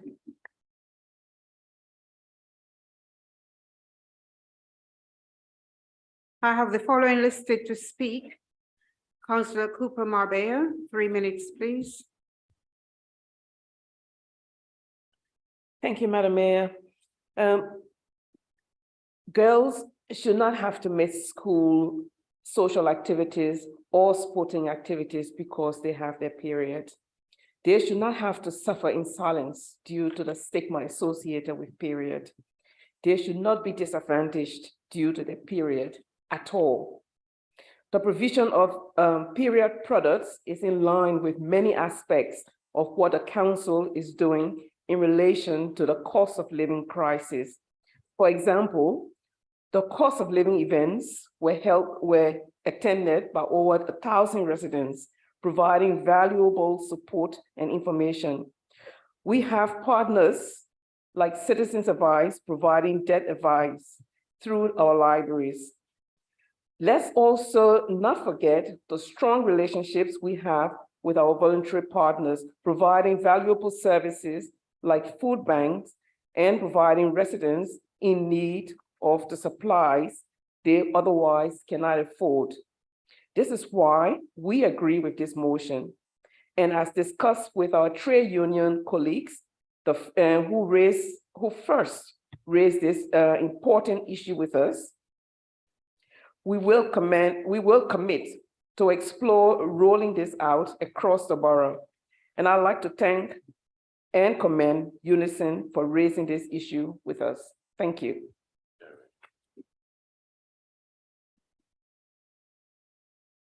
Councillor Dollemore, 3 minutes, please. Thank you, Madam Mayor. And as Councillor Cooper Marbia has said, we on this side give our full support to this motion to give all women and girls access to period products without stigma. I'd also like to congratulate Councillor Flack on her maiden speech and thank Councillor Flack and Councillor Gould for bringing forward this discussion in the chamber, as well as colleagues in charities and trade unions like Unison and the GMB for highlighting this issue and the stigma and the barriers that still exist. Before today's discussion, I took a look back at previous minutes of this council, and perhaps it may surprise people to know that I believe this to be the first time we have ever talked about periods in this chamber. Just think about that for a moment. The first time we've ever talked about periods in this chamber, despite the fact that in her average lifetime, a woman will have 450 periods. That equates to 3,500 days of being on your period, or for those who can only take in timings in full council meeting durations, that's 28,000 full council meetings of having a period in your lifetime.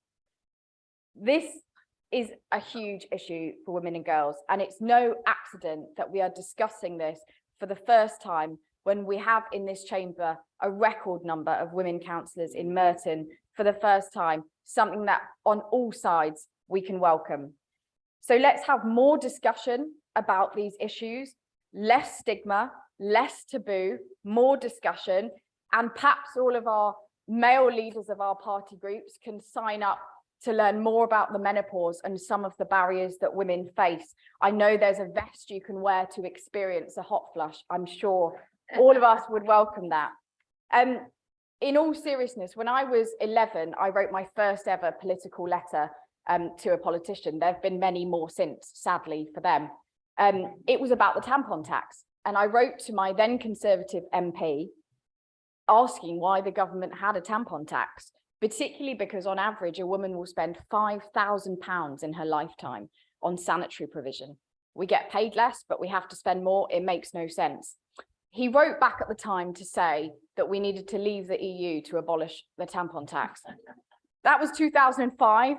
20 years later, almost, I'm still waiting. We're still paying that tampon tax. Of course, it goes without saying, every woman and girl should be able to access sanitary products without taboo, without stigma. Let's talk about this more. Let's work together to achieve this. And I would just say on the point Councillor Gould made around sustainability, yes, but let's not fall into the trap of blaming women. What about men's plastic razors? What about beer cans? Let's not always fall into that trap. So let's work together cross-party on this issue and speak more about the issues that affect women and girls.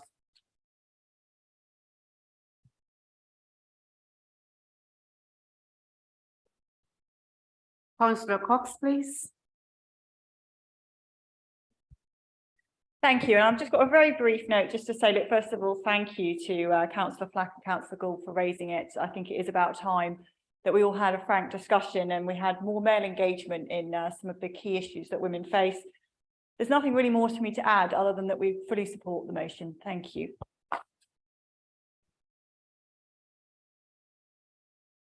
Thank you. If there are no further speakers, Councillor Clark, do you wish to use your right of reply, please? I now call on a vote on the motion. Is that agreed? Thank you.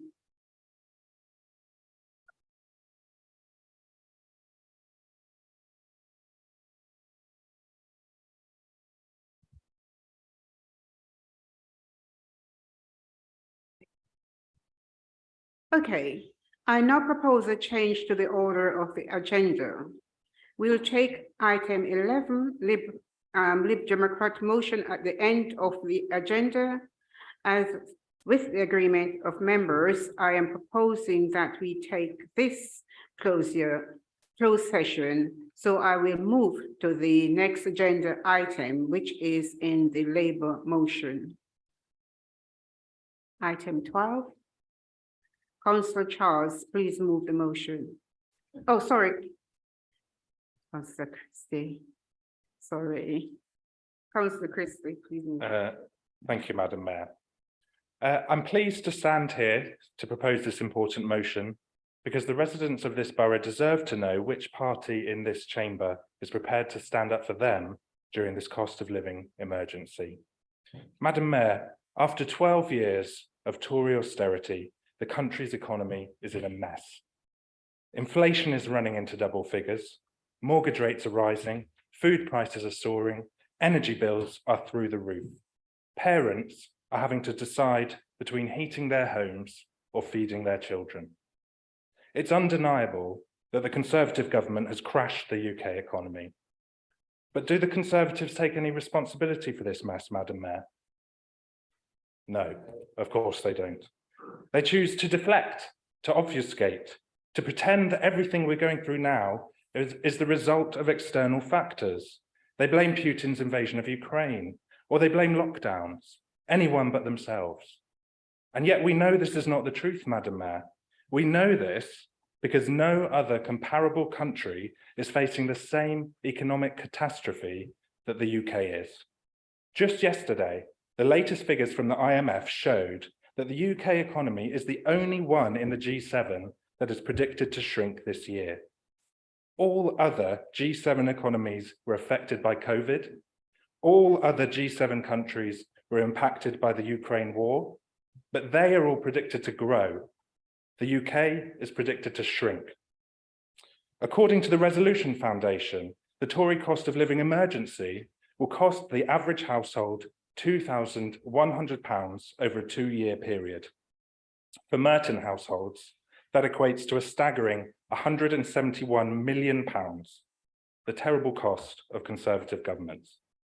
And this economic mismanagement doesn't just impact Merton household budgets. No, it does significant damage to local councils' budgets too.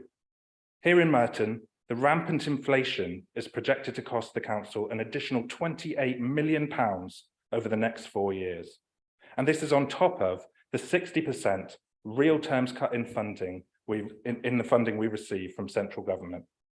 But Madam Mayor, whilst the Conservatives are focused on crashing the economy and blaming anyone but themselves, the Labour Party and the Labour administration here in Merton is getting down to work, doing what we can to stand up for and support local residents during the cost of living emergency. Whether through the expansion of our council tax support scheme, one of the most generous in the country, or through the £2 million cost of living emergency fund that we set up, or through the dedicated support page on our website, the numerous events that we've held throughout the borough, or the funding of free school meals during school holidays. We get it. This Labour administration is here to help. And what's more, at next month's meeting, where we'll be presenting our cost of living budget, despite the government expecting us to increase council tax by the maximum amount, I'm proud that we will be providing a special one-off 1% cost of living discount to the majority of residents on next year's council tax bill. So, Madam Mayor, there is one party in this council chamber that understands the impact of the cost of living emergency on Merton residents. There is one party that is doing something to try and help. And there is one party that is prepared to stand up for Merton residents. and that party is the Labour Party and this Labour administration. Thank you.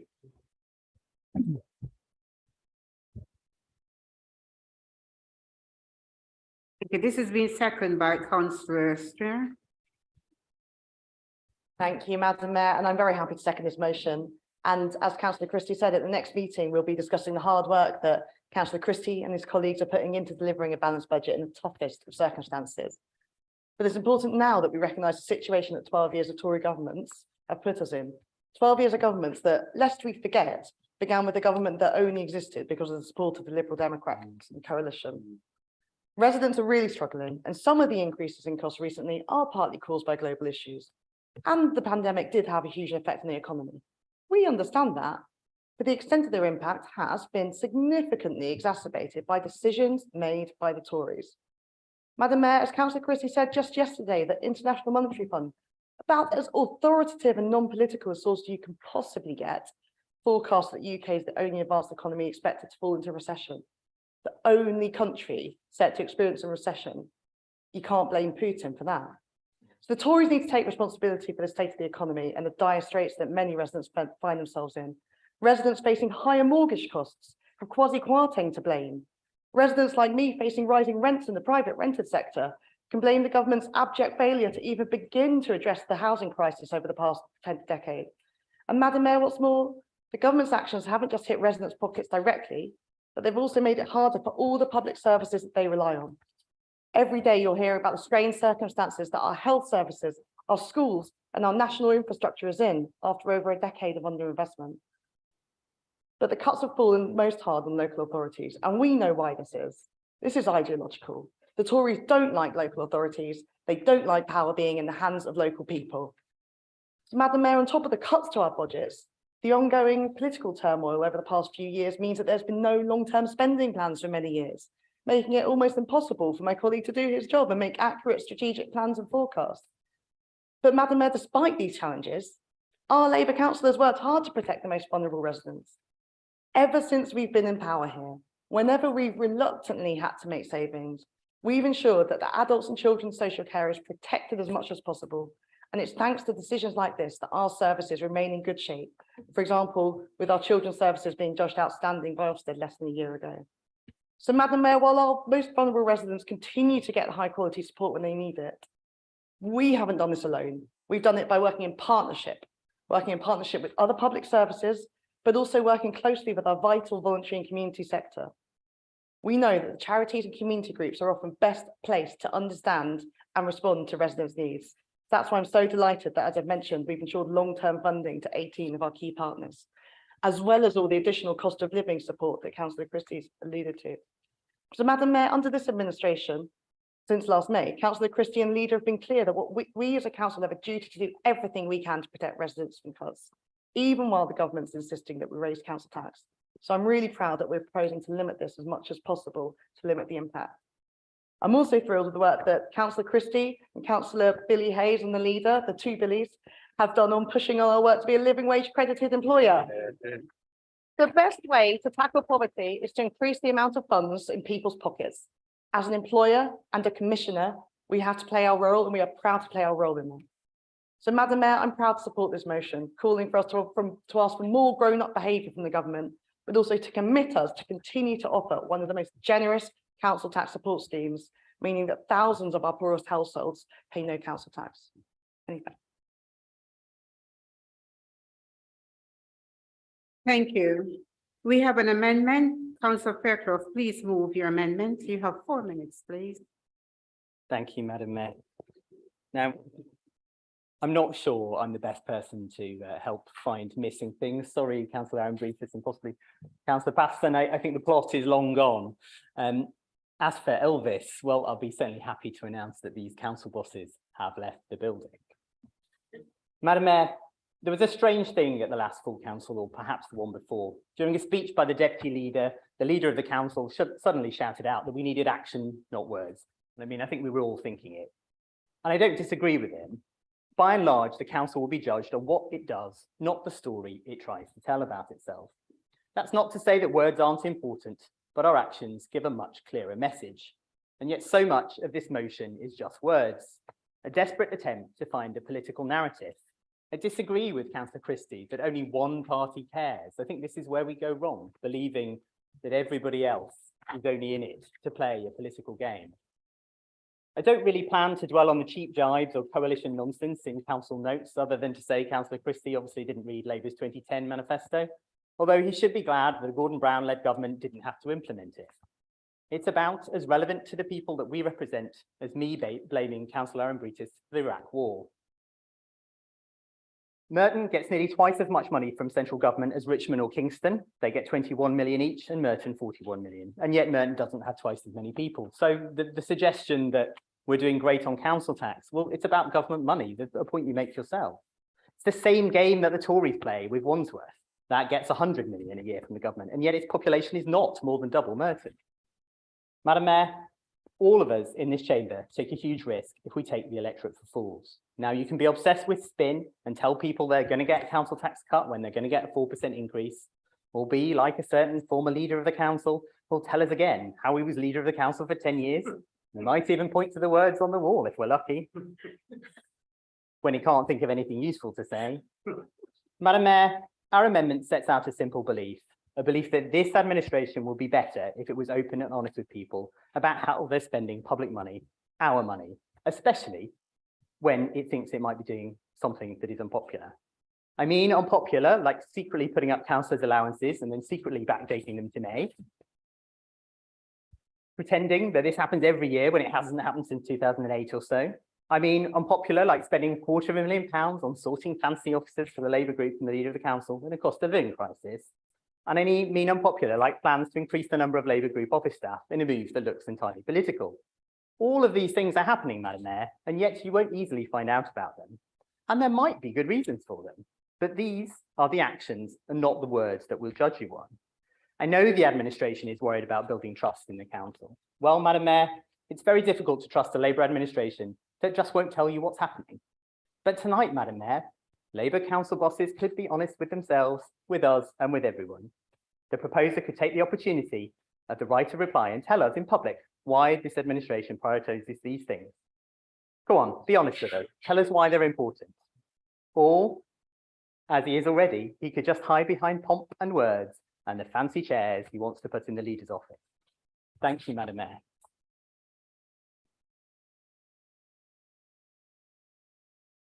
Thank you. The amendment is being seconded by Councillor Flack. You have 4 minutes, please. Thank you, Madam Mayor. I can only begin to express how disappointed I am in the Labour leadership in this motion. In this cost of living crisis caused by many factors, yes, including the disastrous economic mishandling by the Truss and Johnson governments, the people of Merton need leadership from the Labour Council.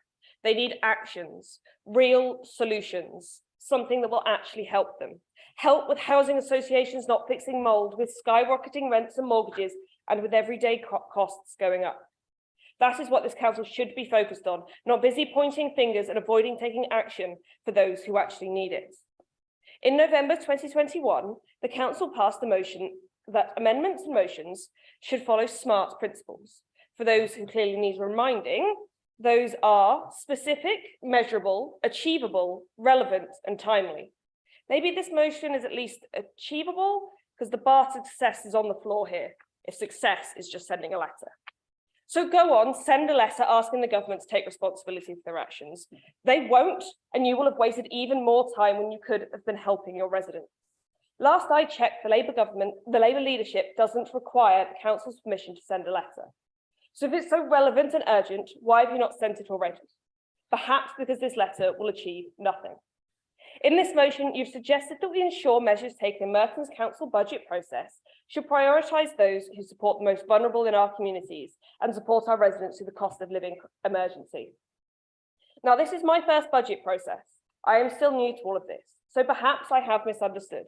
But are you suggesting that the budget measures taken in the budget process do not already do this? That is quite an admission. I am frankly appalled that we even need a motion to remind us as councillors what our core responsibility is. It may be something our Labour colleagues need to be reminded of, but I can assure you that myself and the Liberal Democrats do not. On numerous occasions over the past 5 years, the Lib Dems have asked this administration to be more creative with council tax support for residents, and each time we've been voted down. Until this year, when the administration has become creative, but only in how they describe a rise in council tax as a rebate. And by doing so, only further helping us illustrate to our residents their lack of transparency. Why should we believe that Labour wants help now, when they've had the chance before they have chosen party over people? As Anthony said, this Labour Council has proved time and again they are more interested in developing a partisan narrative than taking real action in Merton. Whether it is this motion, voting against support for more residents, or choosing to spend almost £250,000 doing up their own offices. All while we battle a cost of living crisis. At the last council meeting, quite bizarrely, I was accused of being a part-time councillor. After I made the bold suggestion that the council should try and help more people with their council tax free. A statement that I've yet to receive an apology for, by the way. Yet more evidence that this Labour group are more interested in partisan jibes than what can actually be done for the people of Merton. Time and again, this council has proved it is focused on words and statements and not action, not accountability, and this motion is no different. Thank you, Madam Mayor.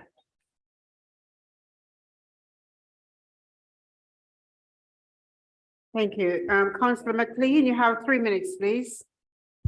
Thank you, Madam Mayor. Since 2016, the IMF has consistently underestimated the UK growth figures. Let me run through for speed. Just since 2019, in April, 0.4 off, October, 0.4 off, and 21, January, 3% off, April, 2.2 off, July, 0.5 off, October, 0.7 off, and 2022, April, 0.4, July, 0.9, October, 0.5. In October, just last year, they criticised the Conservative government for cutting taxes, and now they criticise the Conservative government for putting up taxes. Madam Mayor, this motion gives an insight into this new administration and its leadership, and there is no change. They blame everyone else for the borough's problems, even though Labour has been running Merton for almost 13 years. They have no grasp of finance. This sort of crude, ill-informed attack would make most student politicians blush. As I have stated previously, Merton Labour seem to believe that they can make political choices and then expect central government to fund it. And the leadership team clearly believe this too.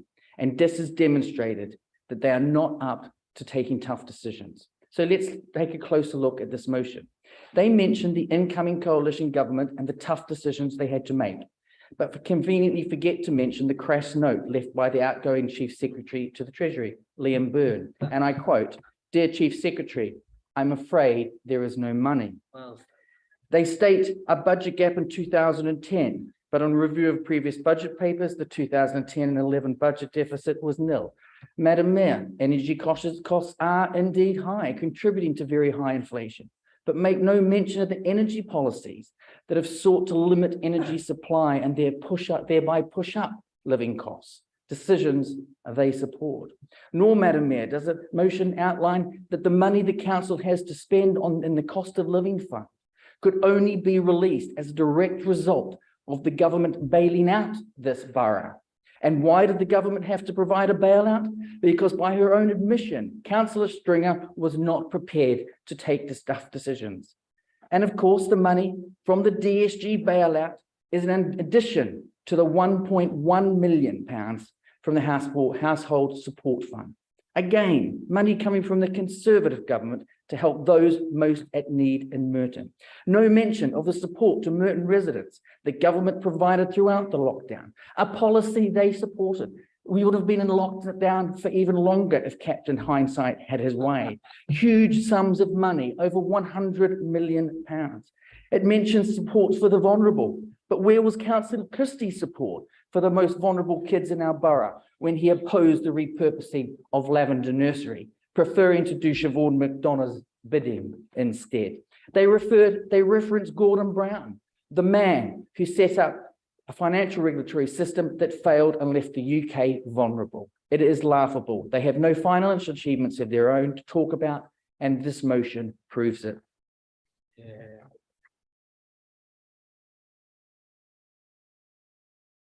Councillor Welchman, please, 3 minutes. Thank you, Madam Mayor. As a councillor who served on Merton Council for 21 years, times have never been tougher for our residents. We have the highest inflation in 40 years and a cost of living crisis, which had a huge impact on residents across the borough. As Councillor Christie mentioned, we are the only G7 country to go into negative growth. Whilst other competitors grow, we decline. Tory economics have failed this country, and their dismal record in office shows why we need a Labour government that achieved a great deal in 13 years in office, far more than the Tories have ever done in their 13. But the last 13 have been challenging. Very difficult decisions have had to be made with an ever-decreasing pot of money to spend and losing over 70 million in grant funding thanks to the Conservative government, ably assisted by the Liberal Democrats for the first 5 years. But as a Labour council, we have been on the side of residents, protecting them from many of their most pernicious cuts. When the Conservatives, assisted by the Lib Dems, reduced council tax, we stepped in to provide full support to those on lower income. None of our neighbouring Tory or Lib councils provide that support. And as part of the July principles back in 2011, we put support of our most vulnerable as our top priority.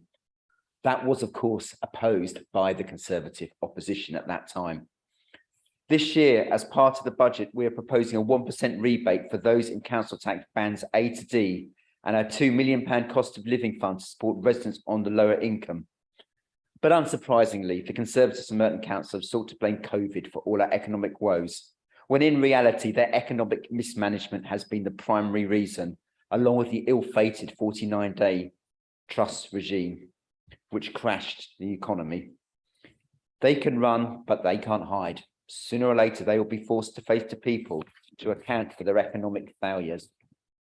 And I won't take any crocodile tears or hypocrisy from the Liberal Democrats on this council. They might try and talk a good game, but when faced with difficult choices, they run away from the fight.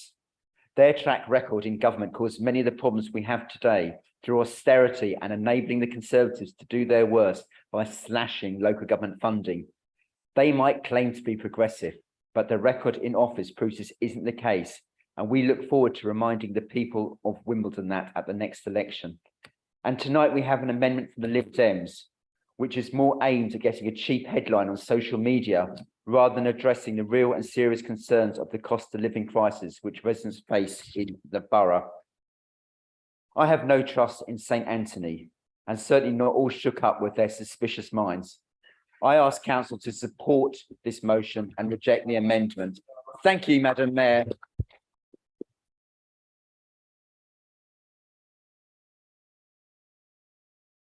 Thank you. If there are no further speakers, Councillor Christie, do you wish to use your right of reply? Please, Madam Mayor, briefly. Councillor Fairclough brought up the topic of 2010 manifestos. I said, as a student in 2010, I certainly remember seeing one Nick Clegg posing with a sign that said, "I will not vote to raise tuition fees." And we all know how that went. So I'm surprised he brought up this topic of 2010 manifestos. Councillor Flack said that she thought people should be judged on their actions and not words, and I quite agree. That's why I'm proud that we have taken extraordinary steps to help our residents during this cost of living crisis, Madam Mayor. A £2 million emergency fund established from Merton money to help residents, £60 direct grants to those residents in receipt of council tax support. Funding free school meals to children who need them during school holidays, all actions that this Labour administration has taken, and I'm happy for us to be judged on them. Councillor McLean, what can I say?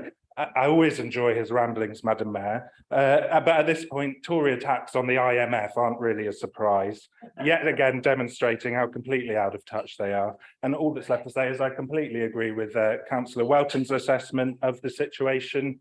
It's this Labour administration that is taking steps to help residents during the cost of living emergency, Madam Mayor, and I urge councillors to vote for this motion and reject the cynical amendment from the Lib Dems, who are yet again continuing to play Twitter politics and aiming for cheap headlines. Thank you.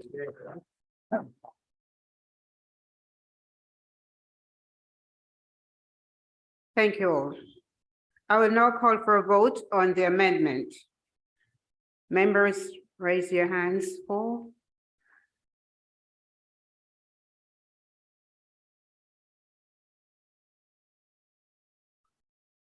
Against?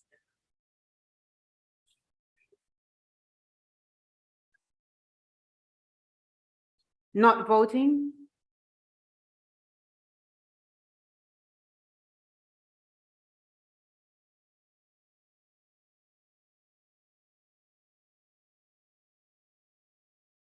For 23, against 28, not voting 2, the amendment is lost. And can I please remind everyone that when someone is speaking, please do not speak in between. It's not nice. And at the end of the day, you may think you heard something and may address it in a different way. Thanks.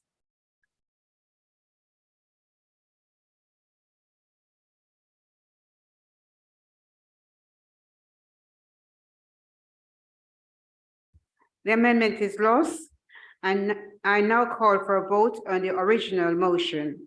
Members, please indicate for.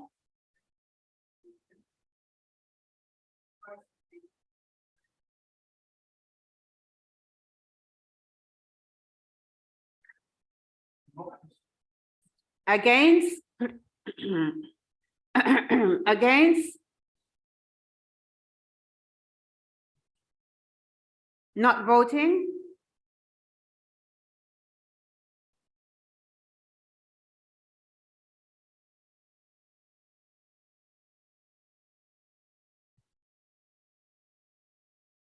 For 28, against 23, not voting 2, decision carried.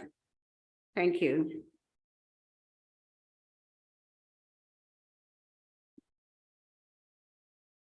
Item 13, conservative motion. Councillor McLean, please move the motion. Thank you. Thank you, Madam Mayor. Before I begin, can I state that I'm deeply disappointed that this absurd Lib Dem wrecking amendment has been allowed. Our motion tonight relates to the ULEZ consultation. The Lib Dem amendment does not mention the consultation once. It is simply a tactic to hide the fact that Councillor Bakari and the GLA voted for the ULEZ expansion, and that the Lib Dem group called for the expansion in a motion in 2019. They are happy to ignore referendum results, so why not also be happy to ignore thousands of consultation responses if that means getting the result they want?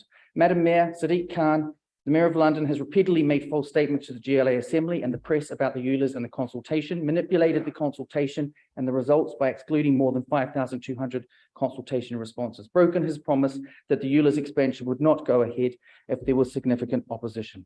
And therefore, based on this information, that ULEZ expansion needs to be halted. We need to refuse to allow the installation of any ULEZ infrastructure and call for a new comprehensive, free and fair consultation across London. And also support Conservative demands for an immediate investigation into the conduct of the Mayor and support any future public inquiry. Air quality, there you have it, quite straightforward, and my colleague Councillor Cox will talk further shortly. Air quality should be improved, but it should be improved by incentives and positive initiatives, not crude and expensive anti-car measures. Instead, the Mayor should get on with switching to electric buses, regular use of perhaps dust suppressant spray, particularly around construction sites, is an example of a measure that would have a modest cost and a significant benefit. What about taking the theft of bikes seriously? Also, he should work with motoring organisations to reduce pollution by avoiding traffic jams. This might mean getting rid of unnecessary bus lanes and traffic lights. Also removing humps. Where traffic lights are deemed necessary, could more of them be switched from Pelican Crossing to Puffer Crossings to avoid cars kept waiting with their engines running when the car is clear? Having vehicles crawling along clearly benefits nobody. No, instead, he goes for an expensive money-making scheme, because that is what this policy is all about, asking hardworking Londoners to plug the gap of his mismanagement of TfL finances. This is a Mayor that wastes tax money on a commission into the legalization of cannabis, something which lies well outside his jurisdiction, and puts a tax on the poorest in society, and that will damage local businesses. I guess that's what they mean by Labour values. I suppose if the Mayor was to consider and respond properly to all views, that would be progress. But why should he be allowed to proceed with such a damaging scheme. Labour councillors such as Redbridge and Barking and Dagenham have opposed the scheme. As the Prime Minister recently said in response to a question at Prime Minister's Questions, my honourable friend makes an excellent and powerful point, and he is right to highlight that the Labour Mayor is imposing a ULEZ tax on a public who do not want it. Quite right, Prime Minister. And in order to get his way, the Mayor has fiddled the consultation. I move this motion. This has been seconded by Councillor Cox. 4 minutes, please. Honesty. Honesty is the principle the Labour Party say is at the centre of their governance. But their mayor is falling foul, and his dishonesty, manipulation, and quest for personal power is endangering our poorest in society by imposing a £12.50 a day tax on non-compliant vehicles from August of this year.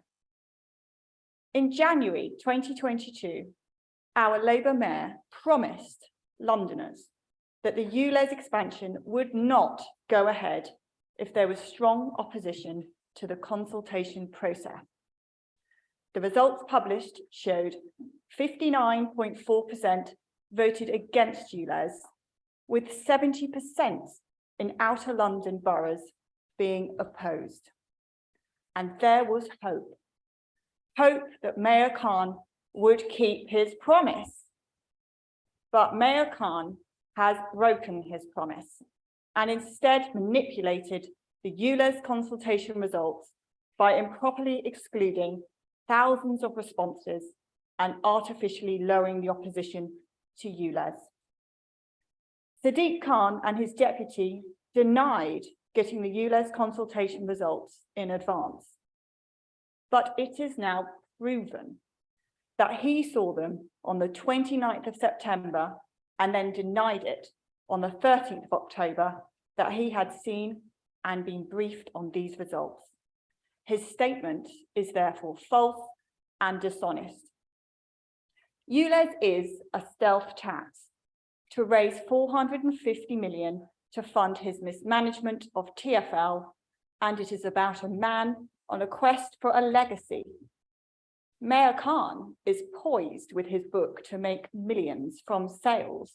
Should anyone want to read about his unpopular ULEZ scheme and his largely unsubstantiated views on cleaner air.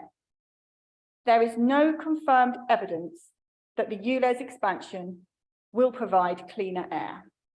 There are better, more effective ways to achieve cleaner air in Greater London. I've discussed in council before the alternative options to implement a fully electric bus fleet, expand zero-emission bus zones. The Mayor could focus his efforts on planting the 2 million trees he promised, and he could consider bringing back the boiler cashback scheme, which provides Londoners with the opportunity of funding for cleaner and more economical heating systems. Recently canvassing in the Lower Morden ward, 90% of residents signed our petition to say no to ULEZ. Many Labour Party supporters signed our petition. The evidence is clear, and just like one Labour resident said, nobody wants it, but Mayor Khan is just going ahead with it anyway. And the statement clearly sums up our mayor, a man on a mission for power at the expense of our poorest in society. Even the Labour Party here tonight in council have found it difficult to support their mayor, objecting to its intended implementation in August 2023 and requesting a delay. We must set party alignments aside and instead vote together to pass this motion, and I therefore second the motion. Thank you.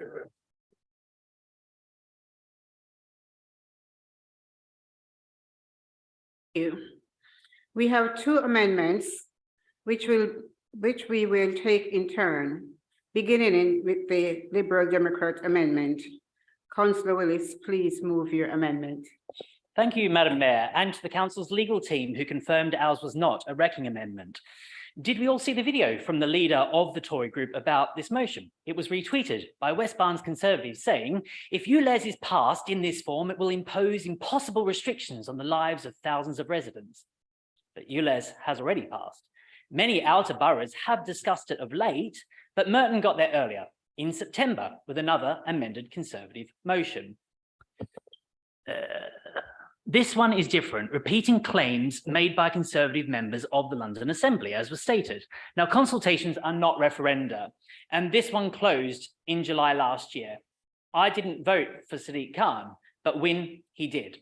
The last Tory motion suggested practical things like rapid charging points. But what does tonight's call for? Well, to refuse infrastructure for an immediate investigation. We must be pragmatic. Labour have the majority, and this motion appears written to fail. So we have amended it, and not to the status quo. We will be honest with the people of Merton about what we can do despite the powers in the GLA 1999 Act. The Tory motion could have asked for support from central government for the scrappage scheme. They could have asked again for low emission bus routes, but they're not trying to make a difference in the motion, they're trying to make a statement. So here is a statement of fact. In September, this council noted that expanding the ULEZ to Merton would impact residents facing economic hardship, that consideration should be given to the cost of living crisis. Well, what has happened since? Euro 6 retrofit, cash grants for some benefit holders, 5K to scrap a van if you're a sole trader, and an option for annual bus and tram passes, cost being such a barrier. Instead of yelling the sky is falling, they could have shared that 85% of vehicles are unaffected, that there is a grace period of 4 years if you have a disabled vehicle tax class. They could be knocking on doors informing residents how to claim ULEZ back if they have an NHS appointment, or they could just talk about the Lib Dems. Many people seem to bring us up on the doorstep if one is to believe everything put on social media by someone up on the famous board there. London Chamber of Commerce states that ULEZ reforms could pave the way to a safer, greener London. But we have always said that the scheme should be one that influences new choices and does not punish past decisions. Which brings me to Merton's diesel levy. A resident writes, when purchasing my diesel car, I purposely went for a Euro 6 specification, exempt from any charges whilst driving in the ULEZ. But every year, I have to pay a surcharge of £150 to park outside my own house. Now, I sit with Councillor Holden on the Electric Vehicle Task Group, and great work in that area is underway with charges. But he made a good point on the Sustainable Communities panel, that we review and that we should review the diesel surcharge so it's more harmonised with the mayor's ULEZ. Now, residents bought diesel cars thinking they were doing the right thing, and now they're penalised by this local borough. That's what I hear when knocking on doors. That and the need for a step-free station at Rains Park, of course, but build it and they will come, Madam Mayor. The opposite side will no doubt in a second talk about my colleagues in other boroughs, most of whom I've never met. But someone I am pleased to call a colleague is Councillor Bakari, who with Caroline Pigeon secured an amendment to the Mayor's budget to invest in bus services and expand the scrappage scheme. She can expand on that when seconding this amendment. When proposed at the London Assembly, Labour and the Tories abstained. Now, I wouldn't blame anyone in this room for that, but tonight you have a choice. Agree our amendment and council writes to the Mayor of London backing support for blue badge holders and improved public transport. We back what the council agreed in September and agree that Merton will not look back but continue moving forward.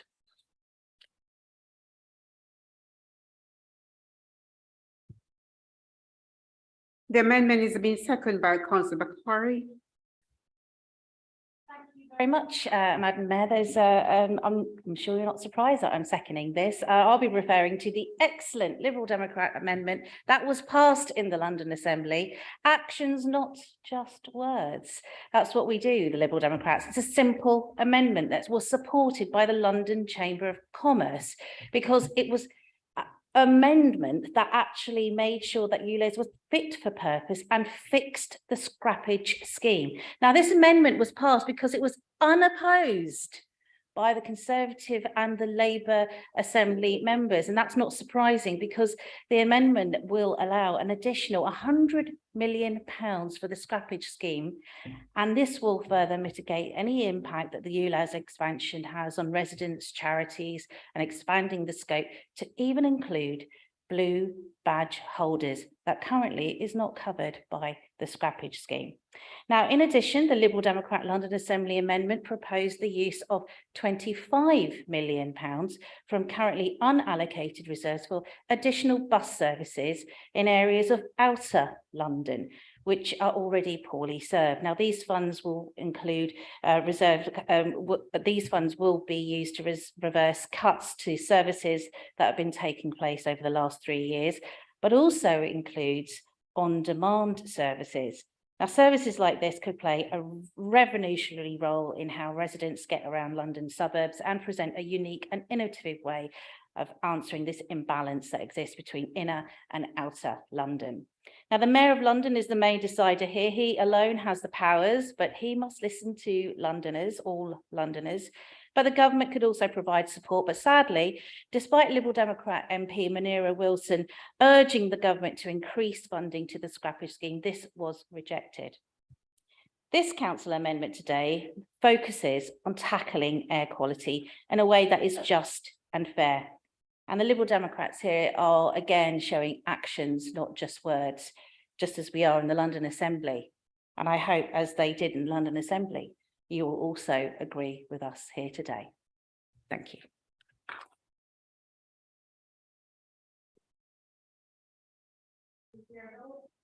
First, Councillor McLean, do you wish to use your rights of reply now or later? Thank you very much, Madam Mayor. Councillor Willis, yes, it is a consultation, not a referendum, but those comments simply demonstrate that you're prepared to just ignore the fact that the Mayor has fiddled the consultation and excluded 5,200 residents. I think that's pretty poor show, but then again, it's not surprising from a mendacious lot like the Liberal Democrats. My colleague has indeed raised about the response we've had in Lower Morden. So I asked Councillor Kenny, Councillor Wilcroft, now's your chance to stand up and support this and support your residents. Also, in relation to the SUSCOM, we should probably try and have an accurate amendment put forward by the Liberal Democrats. There actually wasn't a SUSCOM meeting on the 21st. It was actually held on the 1st. And in regards to Councillor Holden, let's set the record straight here. Councillor Holden sought to make parking permits cheaper for diesel drivers in their cars if they are ULEZ compliant. A reduction in costs, only the Liberal Democrats would be disingenuous enough to claim to be an expansion. This is a chance to say to the Mayor, we want a fair consultation. This is what this motion before you is about. This is what it's about. Are we all going to accept the fact that the Mayor can lie, can mislead the GLA, fiddle a consultation response? Are we going to sign up and say that is appropriate? Because that is what's before you. That is what is before you. It is simple as that. Your choice. Yeah, well said. Thank you. I will now call for a vote on the amendment. Members, raise your hands. For.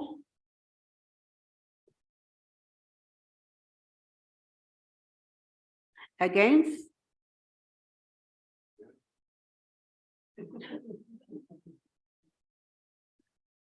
Not voting.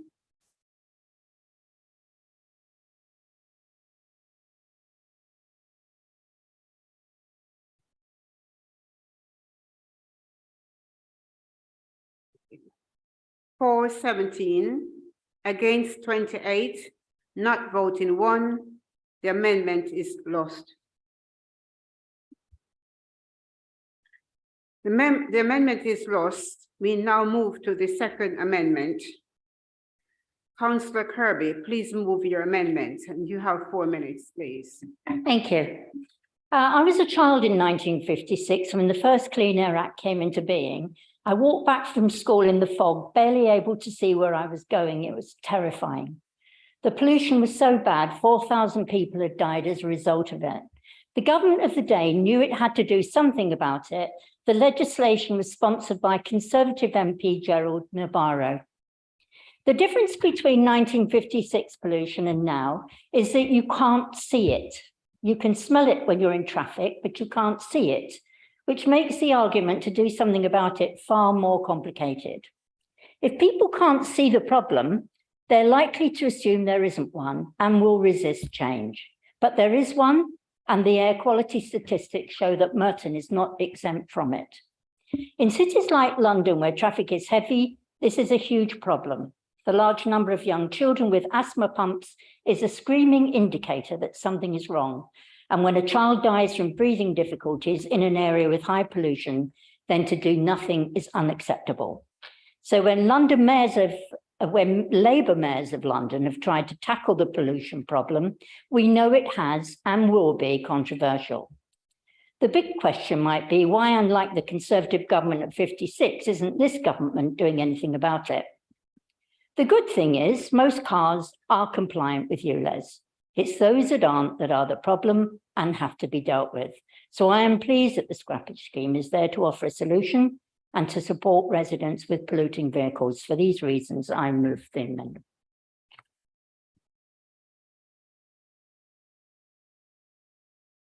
The amendment is being seconded by Councillor Wall.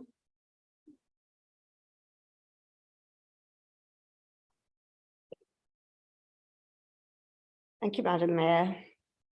Reading the Tory motion before us tonight makes me question if the Tories really are serious about doing what is necessary to achieve the Council's target of net zero carbon emissions by 2050.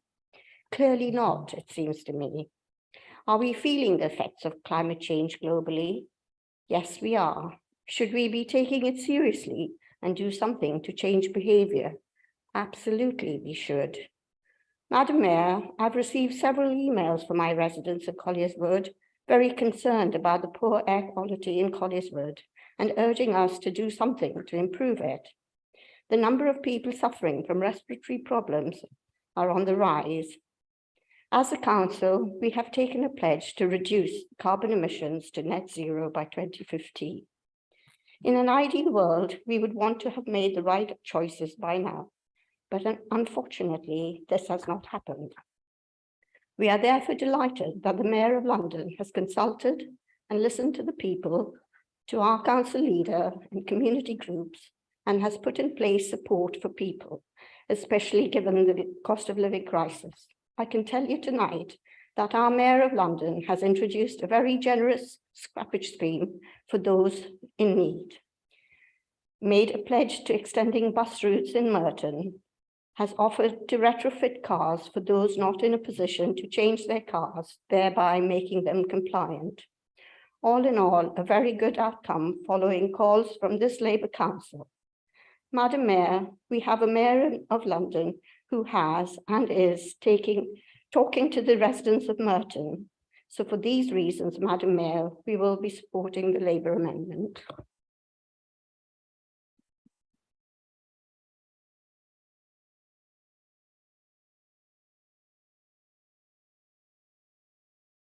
Yeah, thank you. As there are no further speakers on this motion, Councillor McLean, would you like to use your rights of reply? Thank you.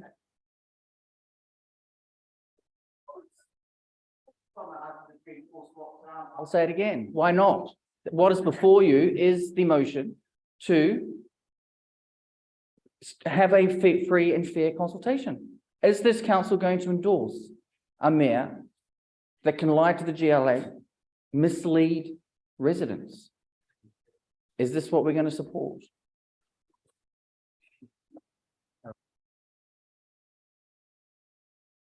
I will now call for a vote on the second amendment.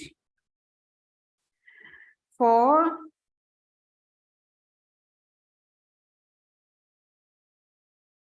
against,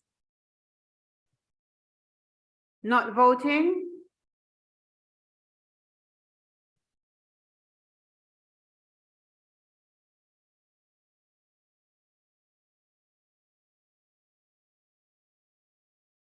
for 28, not voting 24.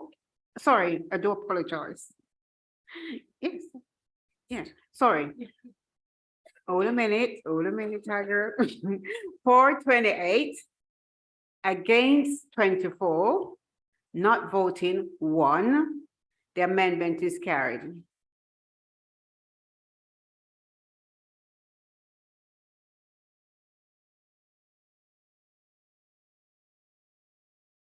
On the substantial motion as amended.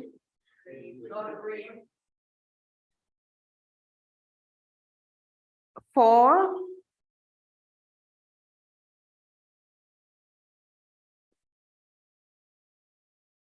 Against.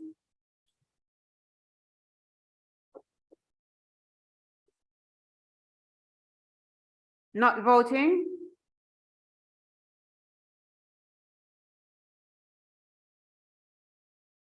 Right, I'm going to open my eyes wide now.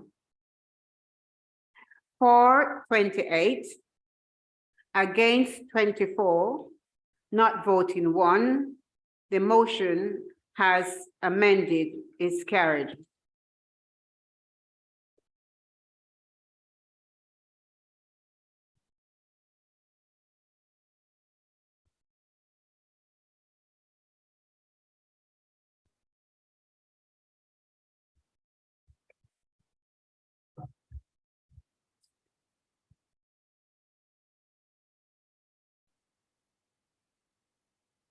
Item 14, calendar of meetings 2023-2024.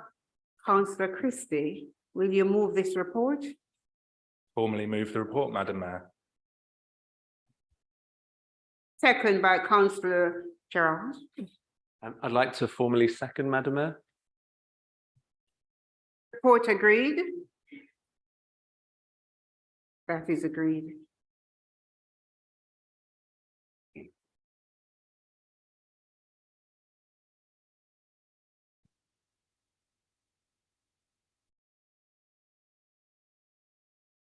Item 15, committee membership and related matters. Councillor Gerard, will you move the reports, please? I'd like to formally move the report, Madam Mayor.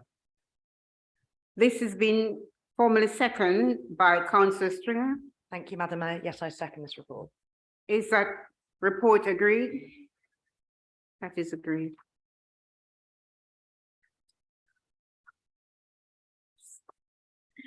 Item 19, petition. Is it 19? Yeah. Councillor Gerard, will you move the report, please?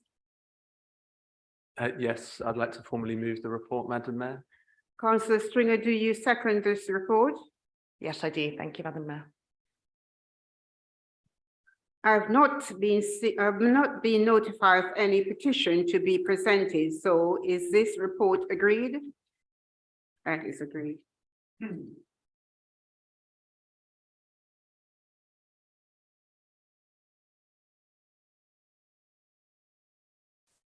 Right, okay.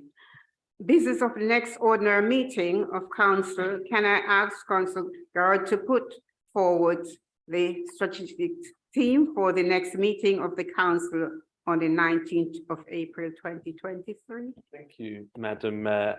Next business for the next ordinary meeting of the council, we have chosen supporting residents who are most in need and promote the safety and well-being of all our communities. We will now move back to item 11, Liberal Democrat motion 1. I'm going to propose that the public are excluded from this item under paragraph 3, part 1 of Schedule 12A of the Local Government Act 1972, as it is likely that the debate will involve references to commercially sensitive information. Is that agreed? That is agreed. Council, could I please ask all those in the public gallery to now leave the chamber, and in a moment, officers will stop the live stream for those watching online.